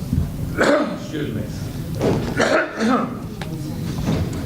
My name's Olaf Johnson. I live at 1161 Josselson Avenue in Bayshore, next to 1159, the house that Mrs. Ravis just spoke about. It's been empty about 7 years, and during that time, all the copper pipes were taken out. The baseboard was replaced 3 times and taken out. The original roof is still on the house. It's over 50 years old. I've been in my house 51 years. This house is older. It's had a blue tarp on it that got blown off a couple of years ago. A police officer responded to that accident he spoke about. He went to the back of the house, and police officer said, "House not fit to live in," when he saw the back of the house. I gave you some pictures earlier. You can see that the roof rafters are rot. If the roof rafters rot past the wall, the roof comes down.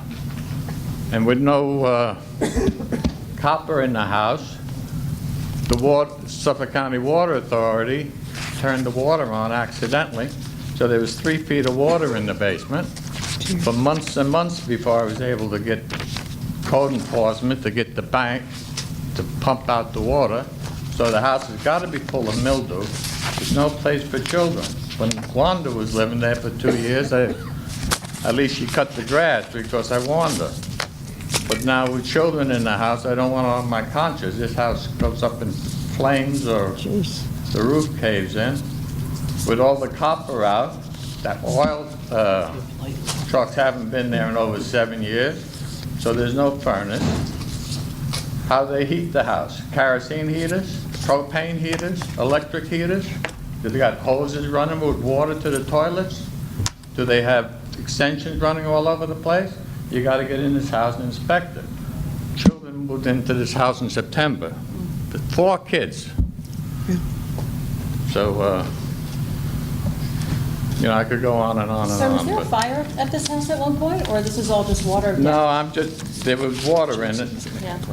Okay. So there's got to be, there was an apartment downstairs, so the house has got to be full of mildew. As I said to Edith, thank you so much for coming down, and I see that Jason Mistretta is here. He's with code enforcement, so perhaps while, Yeah, well, I've talked to... Anthony is finishing up, you can They knew me by speak with first him. name basis 3 or 4 years ago until that house got occupied, but now they don't pay much attention to me. Okay, thank you. Thank you very much.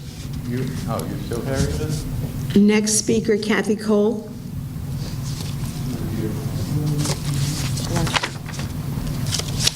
Carrie, Mikkel, or Michael?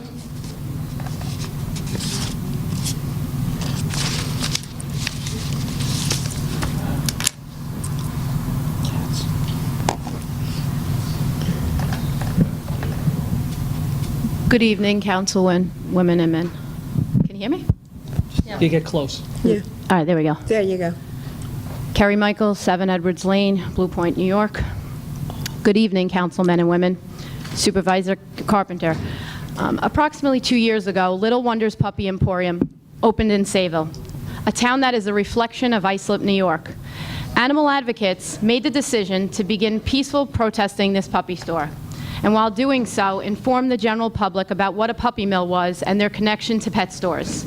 You see, for those still unaware, a puppy mill is a large-scale commercial breeding factory where profit is put above the welfare of animals.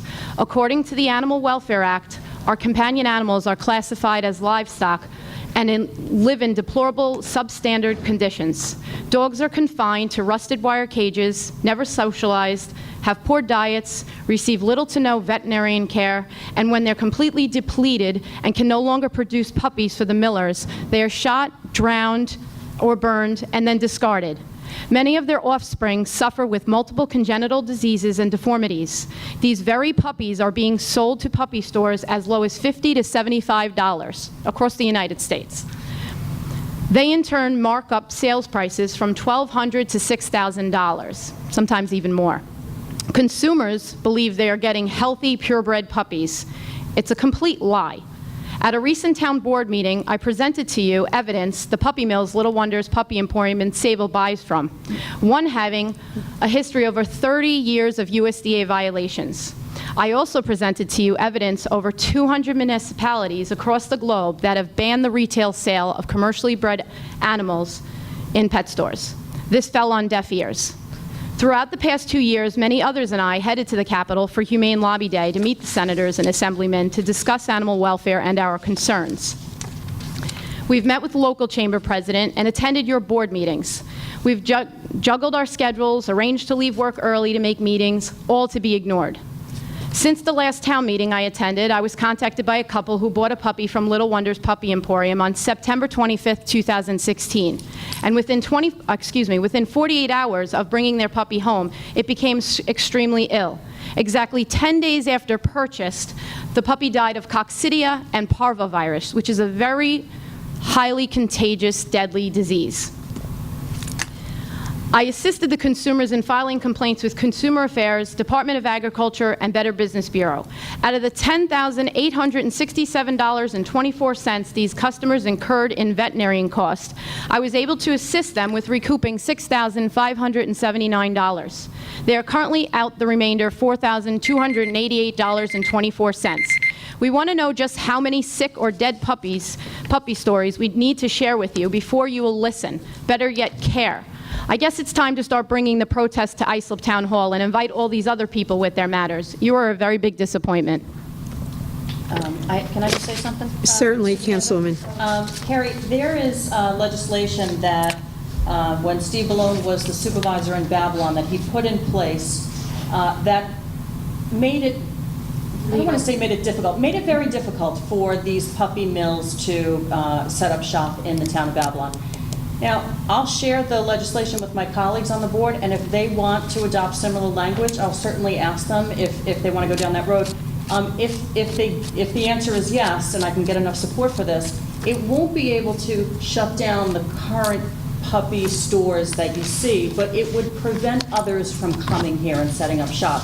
And I as a Republican, I never wanted shut somebody's business down. But if we can prevent other people from opening up these type of facilities, then I think that might be sort of a win for everybody. So I will certainly share that with my colleagues and see if they want to go forward with it, okay? Thank you, I appreciate it. Just to piggyback, I have shortened my speech because I didn't even know about this topic this morning. And originally I had written how I met with the owner 2 years ago to ask if they would consider implementing a more humane business model. Because I never want people to buy the business, and I shop locally. But I start to stop shopping locally because I will not support businesses who profit off the backs of suffering animals. So maybe this could be a solution. Thank you very much, Carrie. And Councilman, thank you very much. I look forward to seeing that legislation, as I'm sure the rest of the town board does. The last signed speaker, Alicia Frank. Raise your hand. Alicia?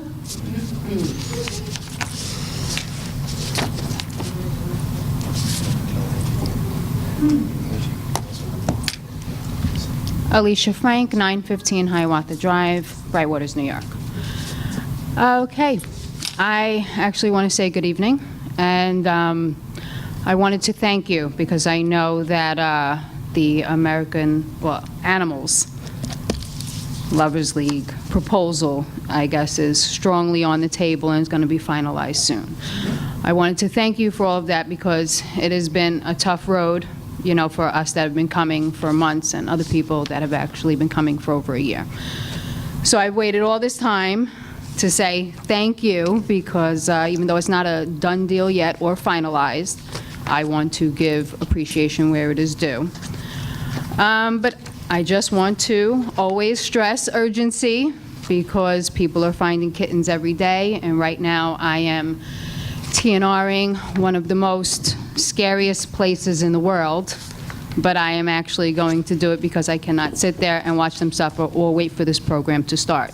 So just last week, I spent $250 out of my own pocket on one cat that I released and probably will never see again. So I'm just letting you know, time is at an essence, so if we could please just get this going. Thank you. Thank you, Alicia. Thank you for coming down. Are there anyone else who wishes to address the board? Yes. Nelsina?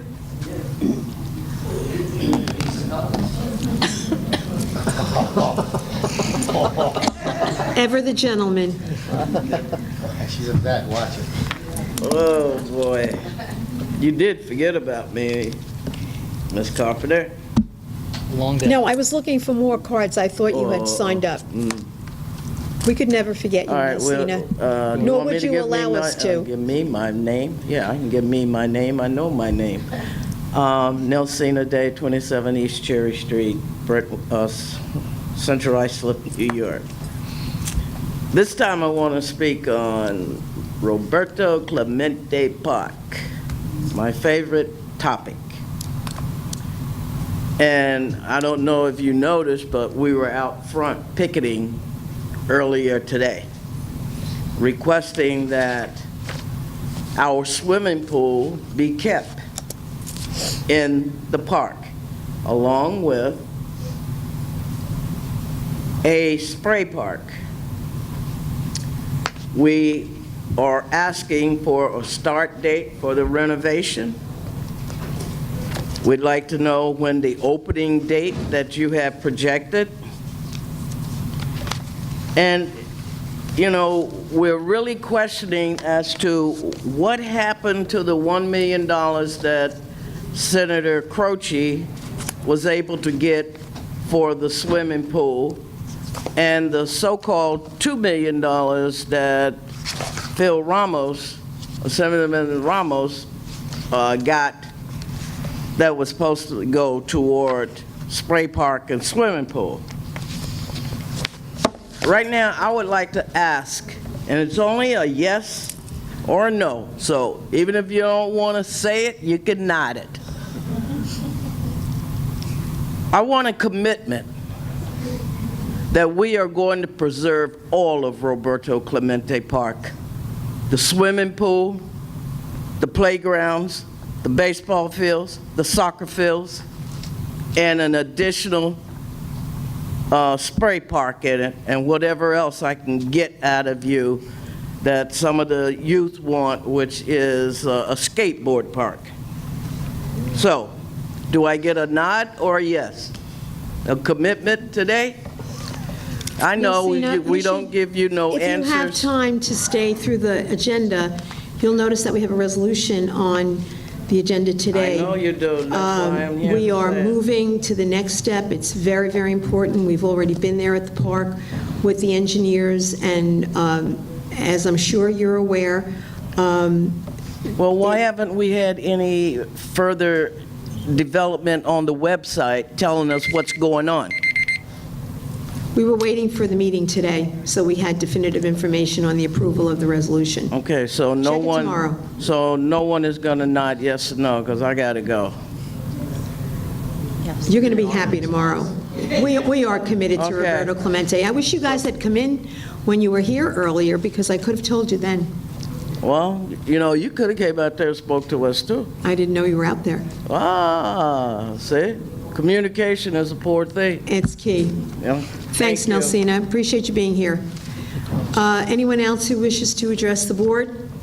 Mr. Cross, please do come forward. What is that? Is that My name is Andy Cross. I live at 114 Brentwood Street in Bay Shore. And once again, I'm here about the 60% increase in the New York State real property tax law on my tax bill. A 60% increase in any tax shows that the town board no longer cares about taxes and can raise taxes as much as you want and don't care what residents think, so long as the political party makes money, as in the day tree care scandal. And where is this money now? I mean, 60% raise in taxes, 2 years, is unheard of. Now we have another tax, 9.9, that you're blaming on everything else but yourselves. I mean, we heard Riverhead, we heard Babylon, we heard Brookhaven. This is the town of Islip. This is not them towns. Who cares what them towns are doing? We're in the town of Islip. And it really shows that you're listening to me while you're texting. Absolutely listening to Absolutely. And I hope you respond to me like you responded to everybody else. The town board bonded $6.5 million for the $2.5 million bid winner to clean up Clemente Park. And where did the other $4 million go? Did the town make money on the residents of Brentwood? Because $2.5 million and bonding $6.5 million, there's a $4 million profit for the town. So are you making a profit off the residents of Brentwood because of this scandal? You gave yourself raises for raising taxes on every homeowner, not to mention the raping of the Village of Bay Shore residents with parking meters at the dock, the marina, the train station, and soon to be on Main Street in Bay Shore, which will be the last nail in the coffin of Bay Shore. And after the election, are you going to put parking meters in Islip, East Islip, Sayville, Oakdale, on their marinas, Main Street, and train stations? Or is Bay Shore the only village you are going to rape with the meters? And where is all this money going from these meters? And was the bid for these meters, was there a bid for these meters, or just given to political donors as in the Daytree scandal? I would like to ask the town attorney to look into political donations given by Daytree to political parties for any wrongdoing by the town board receiving money from Daytree and prolonging the dumping at Clemente Park. Thank you, Mr. Cross. You're welcome. No reply? Actually, Mr. Cross, if you would take a seat, you might want to hear what the controller has to say, because I would ask Mr. Ludwig to come forward. Well, because your 3 minutes is up, if you would take a seat. Joe, in the interest of full disclosure and understanding what was just said, I don't want anyone out there thinking that, the town board raised taxes 60%, as Mr. Cross has said time and time and time again. And I know at the last meeting, because I was listening and we do all listen to you, at the last meeting, you did a little bit of an overview of what the real property tax line on the tax bill actually means. And perhaps if we could codify it, on tape, on ITV, anyone who might not get it the first time could play it again and understand what it really means, because it is not a 60% tax increase that this town board is doing. Correct. Again, Joseph Ludwig, Controller for the Town of Islip, 401 Main Street. Mr. Cross has come down several times, and when he first came down a year or so or more, regarding this topic, he said he'd called the town, and the town disclaimed responsibility for the real property tax law. We directed him to the county. He called the county said it's not us. He directed it back to the town. And his question all along has been, who's ultimately responsible? And it's a quirky little tax line on the tax bill, and really no one is responsible, and everyone's responsible all at the same time. One person. So what happens is, in Suffolk County, we're unique. We have the Suffolk County Property Tax Act, and what that act, one of the many provisions within it, is that the county makes all the taxing jurisdictions whole. So if we're going to levy, and I'll use the 5 board members here today as the example, we're going to levy $500 to operate whatever it is we have to operate, and you each will pay $100 towards that. Supervisor, I will always pick on you in this one. You've decided that the assessment on your home is too high. You grieve the assessment, you win. Your assessment is now, you only have to pay $80. Well, we were made whole at the town level. It's the county that's out that $20. So the county adds a line on the tax bill to re-raise that $20, and they do that by jurisdiction, by each township. So it's not anything that anyone is specifically raising money to fund an operation or a project or program or anything like that. It's really just a line that's on the tax bill for the county to be made whole for when assessments were reduced, but taxes had already been, in essence, given to the town, like I said, because we're made whole. It's, I guess, the equalization, making everyone whole.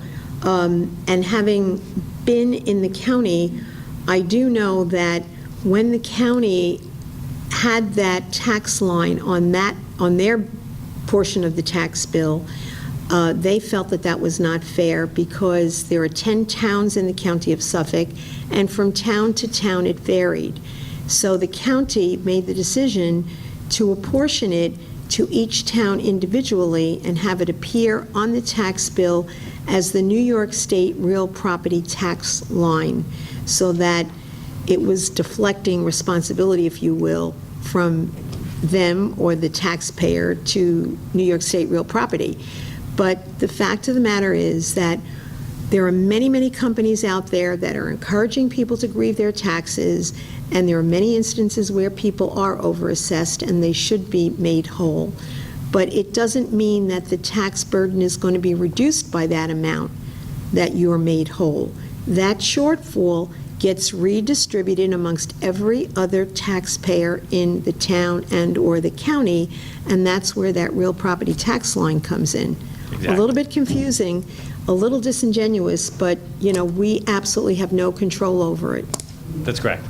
Okay, I hope that was clear. Can I just, so this is, again, this is from after somebody winning in court an assessment reduction, and it's, again, this is everyone else has to then pick up that example you just gave. All the other 4 board members would be paying $5 more through that line. Exactly. Okay. All right, is there anyone else who hasn't addressed the board who wishes to speak to the board, who has not addressed the board?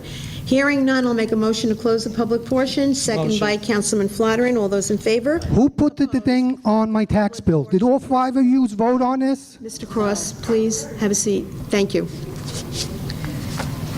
All right, we're going to take a 2-minute recess before we go to the agenda.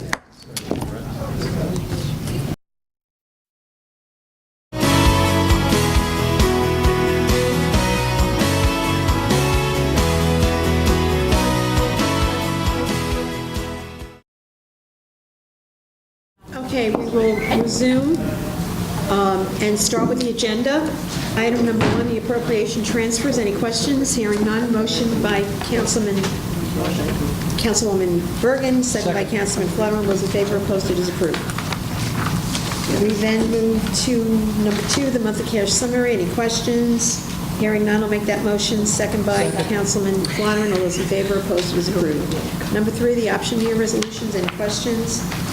Motion by Councilman Cochran, second by Councilman Bergen. All those in favor, opposed, it is approved. Item 4, the bid awards. They're attached, and we will review them. Any questions? Hearing none, motion. Motion by Councilman Cochran, second by Councilwoman Bergen. All those in favor? Opposed? It is approved. Item number 5, meeting of the Town of Islip Industrial Development Agency. Good afternoon, or almost good evening, John. Good evening. A motion to go into session. Motion, we have a second, with the quorum being present. We are in session. You may begin. Good evening, Madam Chair, members of the agency board. John Walzer, 40 Nassau Avenue, Islip, New York. Several items for your consideration this evening. The first is to approve the minutes from our board meeting on September 20th. Motion. Motion by Councilman Flaherty, second by Councilman Bergen. All those in favor, opposed. The meeting minutes are approved.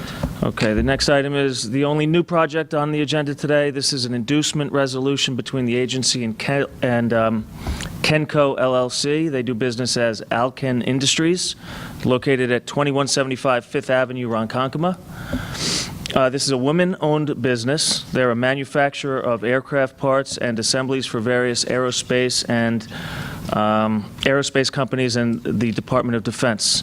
They are growing, making a capital investment to expand their manufacturing capacity, but really, we're looking at this. The motivation behind this project is a retention of this business and their jobs in our economic region. They are a threat to leave the area. But they will be making a capital investment of $1.8 million. We will be retaining 43 jobs and creating 4 new jobs. Any questions? Hearing none, motion by Councilman Cochran. Second by Councilman Flaherty. All those in favor? Opposed? It is approved. Okay, the next 2 items are authorizing resolutions, for projects you have already induced. The first is an authorizing resolution for consent to a sublease and sales tax benefits for Best Yet Markets, located at 1724 Fifth Avenue, Bayshore. As you know, Best Yet will be a major tenant and equity partner in what was formerly the Entenmann's facility. And incidentally, the sale of this property is tentatively scheduled to close on October 27th. Any questions? Hearing none, motion by Councilman Flaherty, second by Councilwoman Bergen. All those in favor? Opposed? It is approved. Okay, the next is an authorizing resolution between the agency and Crown Royal Ventures, LLC. This is for the construction of a speculative industrial building located at 1545 Ocean Avenue, Bohemia. Any questions? Motion by Councilman Cochran, second by Councilman Flaherty. All those in favor? Opposed? It is approved. Okay, the next item is to consider the adoption of a resolution authorizing a sublease to the accounting firm of Kreitzman and Kreitzman in the Hop Hog Office Park. This is a routine authorization of a tenant in a multi-tenanted office building. Any questions? Motion? Motion by Councilman Flaherty, second by Councilwoman Mullen. All those in favor? Opposed? It is approved. And the last item this evening is an amendment to an authorizing resolution for Avco Industries, located at 50 and 120 Windsor Place in Central Islip. This project is getting ready to close. The applicant has secured financing for $2.2 million, which exceeds the previously authorized mortgage amount of $2 million, and this amendment will accommodate that increase. Any questions? Hearing none, motion? Motion by Councilman Mullen, second by Councilman Flaherty, or Cochran, I'm sorry. All those in favor? Opposed? It is approved. Any other business? Hearing none, motion to adjourn the RDA meeting by Councilman Bergen, second by Councilman Flaherty. The meeting is adjourned. Thank you very much, John. Next item on the agenda is the authorization to secure, clean up, or demolish certain properties within the town of Islip. Rob, before you begin, just for the record, we had a takedown yesterday on Prospect Street in Central Islip. It was a house that had gone on fire about 3 years ago, Memorial Day. And it was really kind of exciting to see it coming down because the neighbors were out there and quite jubilant that this eyesore in their community was finally coming down. So thank you very much. Thank you. Good evening, Madam Supervisor, members of the Town Board and Town Clerk. Robert Valetti, Assistant Town Attorney for the Town of Islip and 655 Main Street. Number one on the agenda is to board up and clean up the premises located at 20 Clark Street in Brentwood, New York. On this vacant and unsecured property, there now exists broken and unsecured doors in the front and rear of the dwelling, as well as high grass, overgrown vegetation, litter and debris, and unregistered vehicles, all of which constitutes a nuisance and presents a fire safety and health hazard. Notice of this hearing was provided to all known persons with a property interest in this premises. Any questions? Motion by Councilman Cochran. Second by Councilman Bergen. All those in favor? Opposed? It is approved. Number two, to board up the premises located at 85 Meadow Farm Road, East Islip, New York. On this vacant and unsecured property, there now exist broken and unsecured doors and windows in the front and rear of the dwelling. There is also an unsecured in-ground pool which has been temporarily secured and needs permanent securing. This constitutes a nuisance and presents a fire safety and health hazard. Notice of this hearing was provided to all known persons with a property interest in the premises. Are there any questions? Hearing none, motion?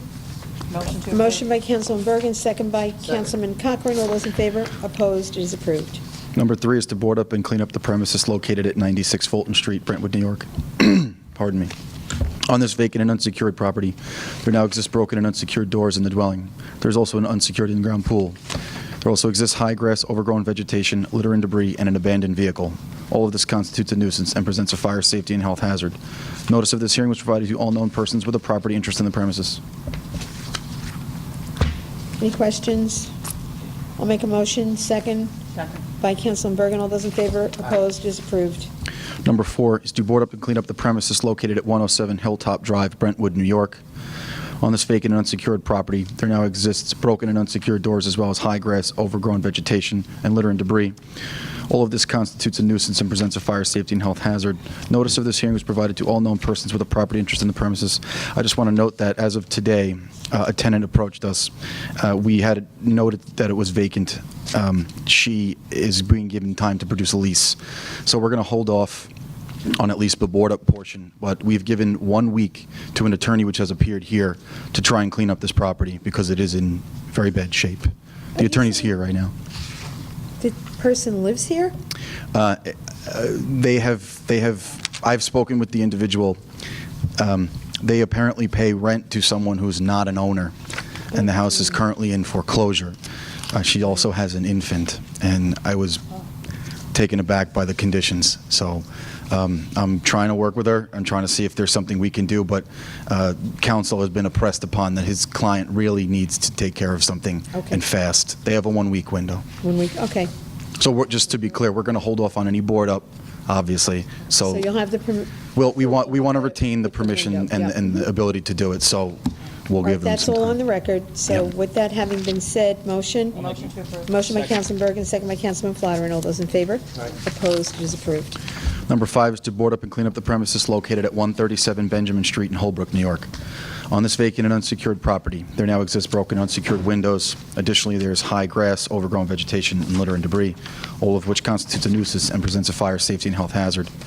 Notice of this hearing was provided to all known persons with a property interest in the premises. Any questions? Motion by Councilman Cochran, second. By Councilman Bergen. All those in favor? Opposed? Approved. Number 6 has been withdrawn. Number 7 is to board up and clean up the premises located at 1447 East 3rd Avenue in Bay Shore, New York. Is it 1447 or 1147? It's 1147, Judge. Okay. Sorry about that. That's all right. On this vacant and unsecured property, there now exists broken unsecured windows and doors. Additionally, there's high grass and overgrown vegetation, litter and debris, and a fence in disrepair, all of which constitutes a nuisance and presents a fire safety and health hazard. Notice of the hearing was provided to all known persons with a property interest in the premises. Any questions? Motion by Councilman Bergen, second. By Councilman Cochran. All those in favor? Opposed? It is approved. Thank you. I applaud your patience today. Thank you. Thank you. Authorization, item number 7, for the town clerk to advertise for a public hearing to consider amending the Town of Islip's Uniform Code of Traffic Ordinances Motion by Councilman Bergen, second by Councilman Flatteren. All those in favor? Opposed? It is approved. Town Board appointment of Ms. Zenobia Qualiantine, DNP, as Deputy Commissioner of the Fair Harbor Dunewood Medical District, Fire Island, effective January 1, 2017. Any questions? Hearing none. Motion? Motion by Councilman Carpenter, second by Councilman Flatteren. All those in favor? Opposed? It is approved. Item number 10, resolution approving, authorizing the town tax receiver to deposit tax receipts received by her into interest-bearing accounts to certain banks, any that, oh, I'm sorry. It's another. Oh, yes, I see. Okay, no, I have it. The town board approval to extend the tax payment deadline for eligible senior citizens to June 7th, 2017, without interest or penalty. Normally, the deadline is May 31st. It gives seniors a little bit more of a window before interest and penalties hit. So it is an accommodation to the seniors, but a resolution must be Make a motion approved. invoked by the town. Motion by Councilman Cochran, second by Councilman Bergen. All those in favor? Opposed? It is approved. Now we go to item number 10, approval for authorizing the Islip Town receiver to deposit tax receipts into interest-bearing accounts into certain banks that she has delineated, and also it's giving approval to any of the banks that have been authorized as town-authorized depositories, so that hopefully she'll be able to maximize interest earnings the way we've been able to do in the Controller's office. Motion by myself, second. Second. By Councilman Flatteren. All those in favor? Opposed? It is approved. Next item is an authorization with the supervisor to apply for and accept a grant funded by the New York State DOT Safe Routes to School program to implement installation of sidewalks in the hamlet of Brentwood. Any questions? Hearing none. Motion? Motion by Councilwoman Mullen, second by Councilwoman Bergen. All those in favor? Opposed? It is approved. Item number 12 is an authorization for the supervisor to sign all necessary permit applications and documents that are required for submission to federal and state agencies to complete the construction of Maple Avenue Dock in Bay Shore. Any questions? Motion by Councilman Cochran, second by Councilman Flatteren. All those in favor? Opposed? It is approved. Item 13 is an authorization for the supervisor to enter into a contract with R.R. Donnelly & Sons Company to prepare the W-2 statements for town employees. Any questions? None. Motion? Motion. Councilman Flatteren, second by Councilman Bergen. All those in favor? Opposed? It is approved. Next, item 14, board approval to permit the Town of Islip Youth Bureau to host drop-off sites which will collect pass-through donations for the Toys for Tots program. Any questions? Motion by Councilman Cochran, second by Councilman Mullen. All those in favor? Opposed? It is approved. Next, item 15, special events. We have some Halloween parades, runs, fall festival. Most of these items will be granted pending approval from the town and county offices with proof of liability insurance. Any questions? Hearing none. Motion? Motion by Councilman Bergen, second by Councilman Cochran. All those in favor? Opposed? It is approved. Item 16, meeting of the Town of Islip Resource Recovery Agency. I'll call for motion. For the board to convene by Councilman Bergen, second by Councilman Cochran. The board meeting is convened, a quorum being present, and our commissioner is before us. How do you do, Jim? Good evening, Madam President, members of the agency board. I have three resolutions. The first is approval of the minutes for the September 20th, 2016 agency board meeting. I'll make a motion. Any questions on the minutes? Hearing none. Motion by Councilman Flatteren, second by Councilman Bergen. All those in favor? Opposed? It is approved. The second is a resolution authorizing the agency to amend the agree to a 2016 amendment to the supplemental operator waste agreement between the Islip Agency and the Covanta MacArthur Renewable Energy Incorporated. Any questions? Hearing none. Motion? Motion by Councilman Cochran, second by Councilman Flatteren. All those in favor? Opposed? It is approved. Final is authorizing the adoption of the recommended budget of the agency for fiscal year 2017. Any questions? Hearing none. Motion by Councilman Cochran, second by Councilman Flatteren. All those in favor? Opposed? It is approved. By the way, my name is James Heil, 204 Main Street, Islip. Thank you. Thank you very much, Jim. Thank you. Any other business to come before us? No. Motion to adjourn. Hearing none, motion to adjourn by Councilman Cochran, second by Councilman Mullen. All those in favor, opposed? The agency meeting is adjourned. Okay. Authorization, we're up to item number 17, for the supervisor to file an application for a state grant in aid for a municipal waste reduction and/or recycling project. Any questions? Hearing none, motion? Motion. Motion by Councilman Mullen, second by Councilman Cochran. All those in favor, opposed? It is approved.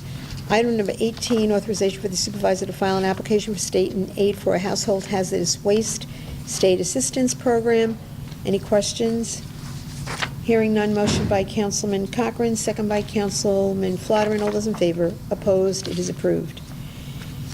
Next item, number 19, Town Board approval for the Town of Islip to assume lead agency status to consider the environmental, economic, and social impacts of the proposed expansion of the Town of Islip aquaculture program by offering the leasing of 1,569 acres of underwater land in the Great South Bay for the purposes of cultivating shellfish for commercial sales to the public. Any questions? Hearing none, motion. I'll make that motion, second by Councilman Flatteren. All those in favor? Opposed? I'll abstain. And one abstention by Councilman Cochran. Item 20, Town Board approval to symbolically rename, and I am so sorry they're not here. They were here, or is someone here from the family?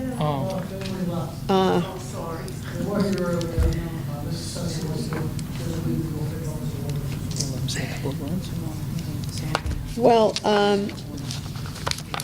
the Town Board approval to symbolically rename the corner of Lincoln Avenue and Joseph Street, the corner of Alma Street and Joseph Street, and the corner of Johnson and Joseph Street in Sable to ex-Chief Lawrence G. Sesso Way in honor of Lawrence Larry Sesso and his career in service of the public. And we're very grateful for you gentlemen being here, and it was very respectful, and I'm sorry that the meeting was such that we didn't get to it in the time that Mrs. Sesso was here, but please Can we do it next convey. month? Can we bring him in for the next board meeting? If you wish to, we absolutely can do that. You can talk to her, and if she wants, please contact Tracy Crude or Caroline in the Public Information Office, and we'll do that. And if not, there will be they're Well, we will planning do a formal something. We'll do a ceremony formal when we do it. Yeah.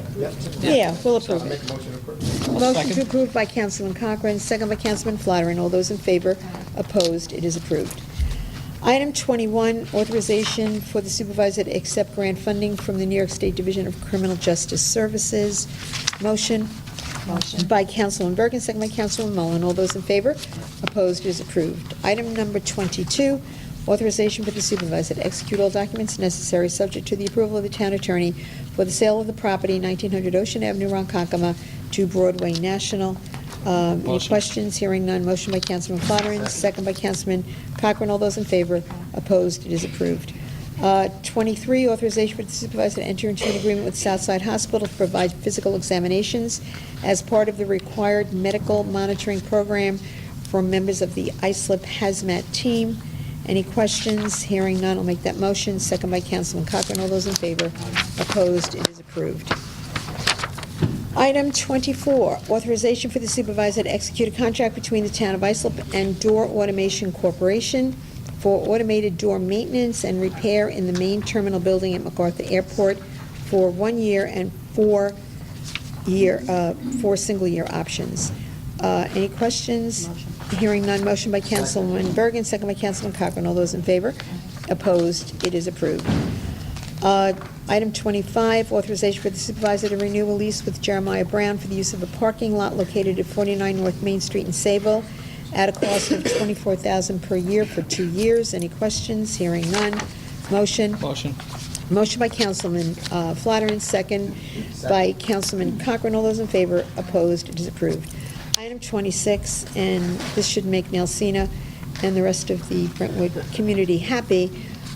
We are moving forward. Authorization for the supervisor to execute an amendment to the professional services agreement with Nelson and Pope Engineers and Surveyors for design services for the main pool rehabilitation, filtration upgrade, and design services for a spray park and playground at Roberto Clemente / Timberline Park in Brentwood. Any questions? Yes, I just want clarification.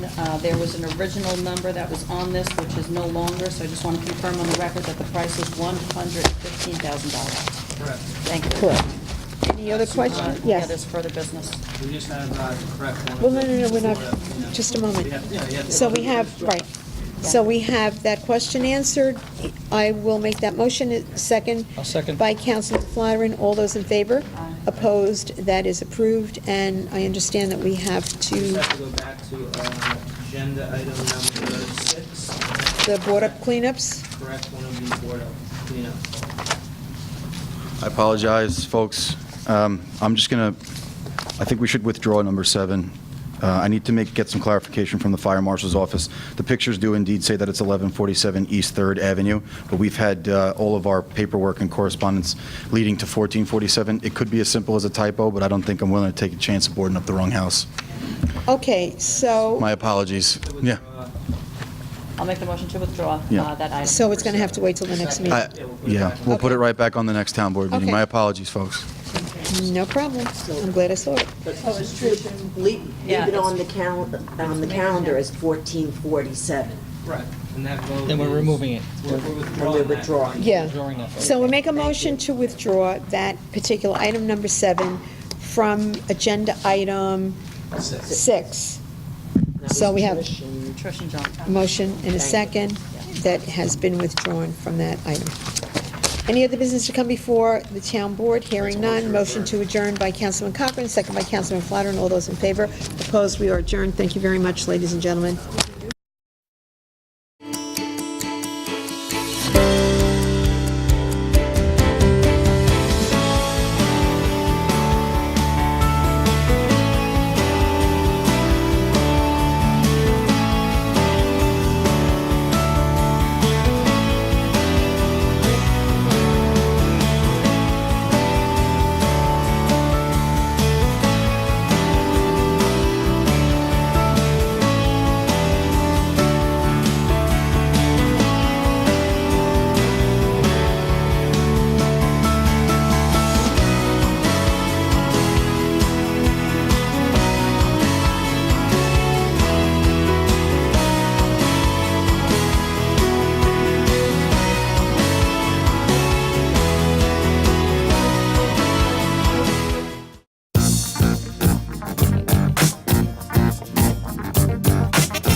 Hi there, I'm Angie Carpenter, Town of Islip Supervisor, and I wanted to share some important information with you. The Suffolk County Police Department is embarking on a PSA campaign to help prevent auto theft. We have on average of over 300 cars that are stolen every month in the county. So I really applaud Commissioner Tim Sini and his efforts on this Lock It or Lose It campaign. So watch the video, enjoy, and remember, we're all in this together in the town of Islip and in the county of Suffolk. If you see something that doesn't seem right, pick up the phone, call 911, and always you can call your supervisor's office. Thank you. Hi, this is Suffolk County Police Commissioner Tim Sini. Thanks to the hard work of the men and women of the Suffolk County Police Department, crime is at an all-time low in Suffolk. We've launched a number of innovative programs to make Suffolk County even safer, but we need your help too. Every day, criminals take advantage of people who simply forgot to lock their cars. Don't give crooks the keys to steal from you. Remember, lock unoccupied vehicles, close your windows, and keep valuables out of sight. And as always, call 911 to report suspicious activity.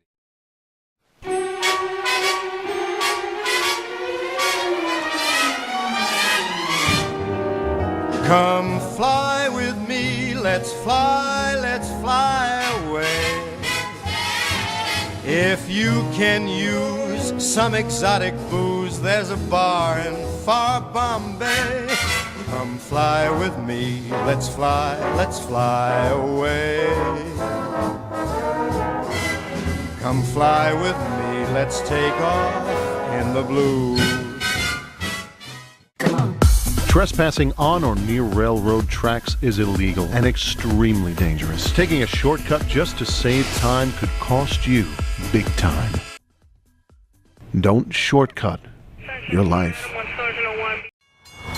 When you're at a grade crossing with lowered gates, remember, it only takes a fraction of a second to make a very bad decision. Your life is worth the wait. Are your children in the right car seat for their age and size? Is the seat supposed to be forward-facing or rear-facing? Did they move to a booster seat too soon? It may be too late to check when you're on the road. Fortunately, you're on the couch. Car crashes are a leading killer of children 1 to 13. Don't think you know. Know you know. Look at you. You're at the top of your game. You're unstoppable. Nothing can throw you off track. Wait, is that your car? Uh-oh. Yeah, I saw that coming. That will throw you off track. You're looking at around 10 grand in fines, legal fees, and increased insurance rates. Let's try this again. Smart move. Because buzz driving is drunk driving.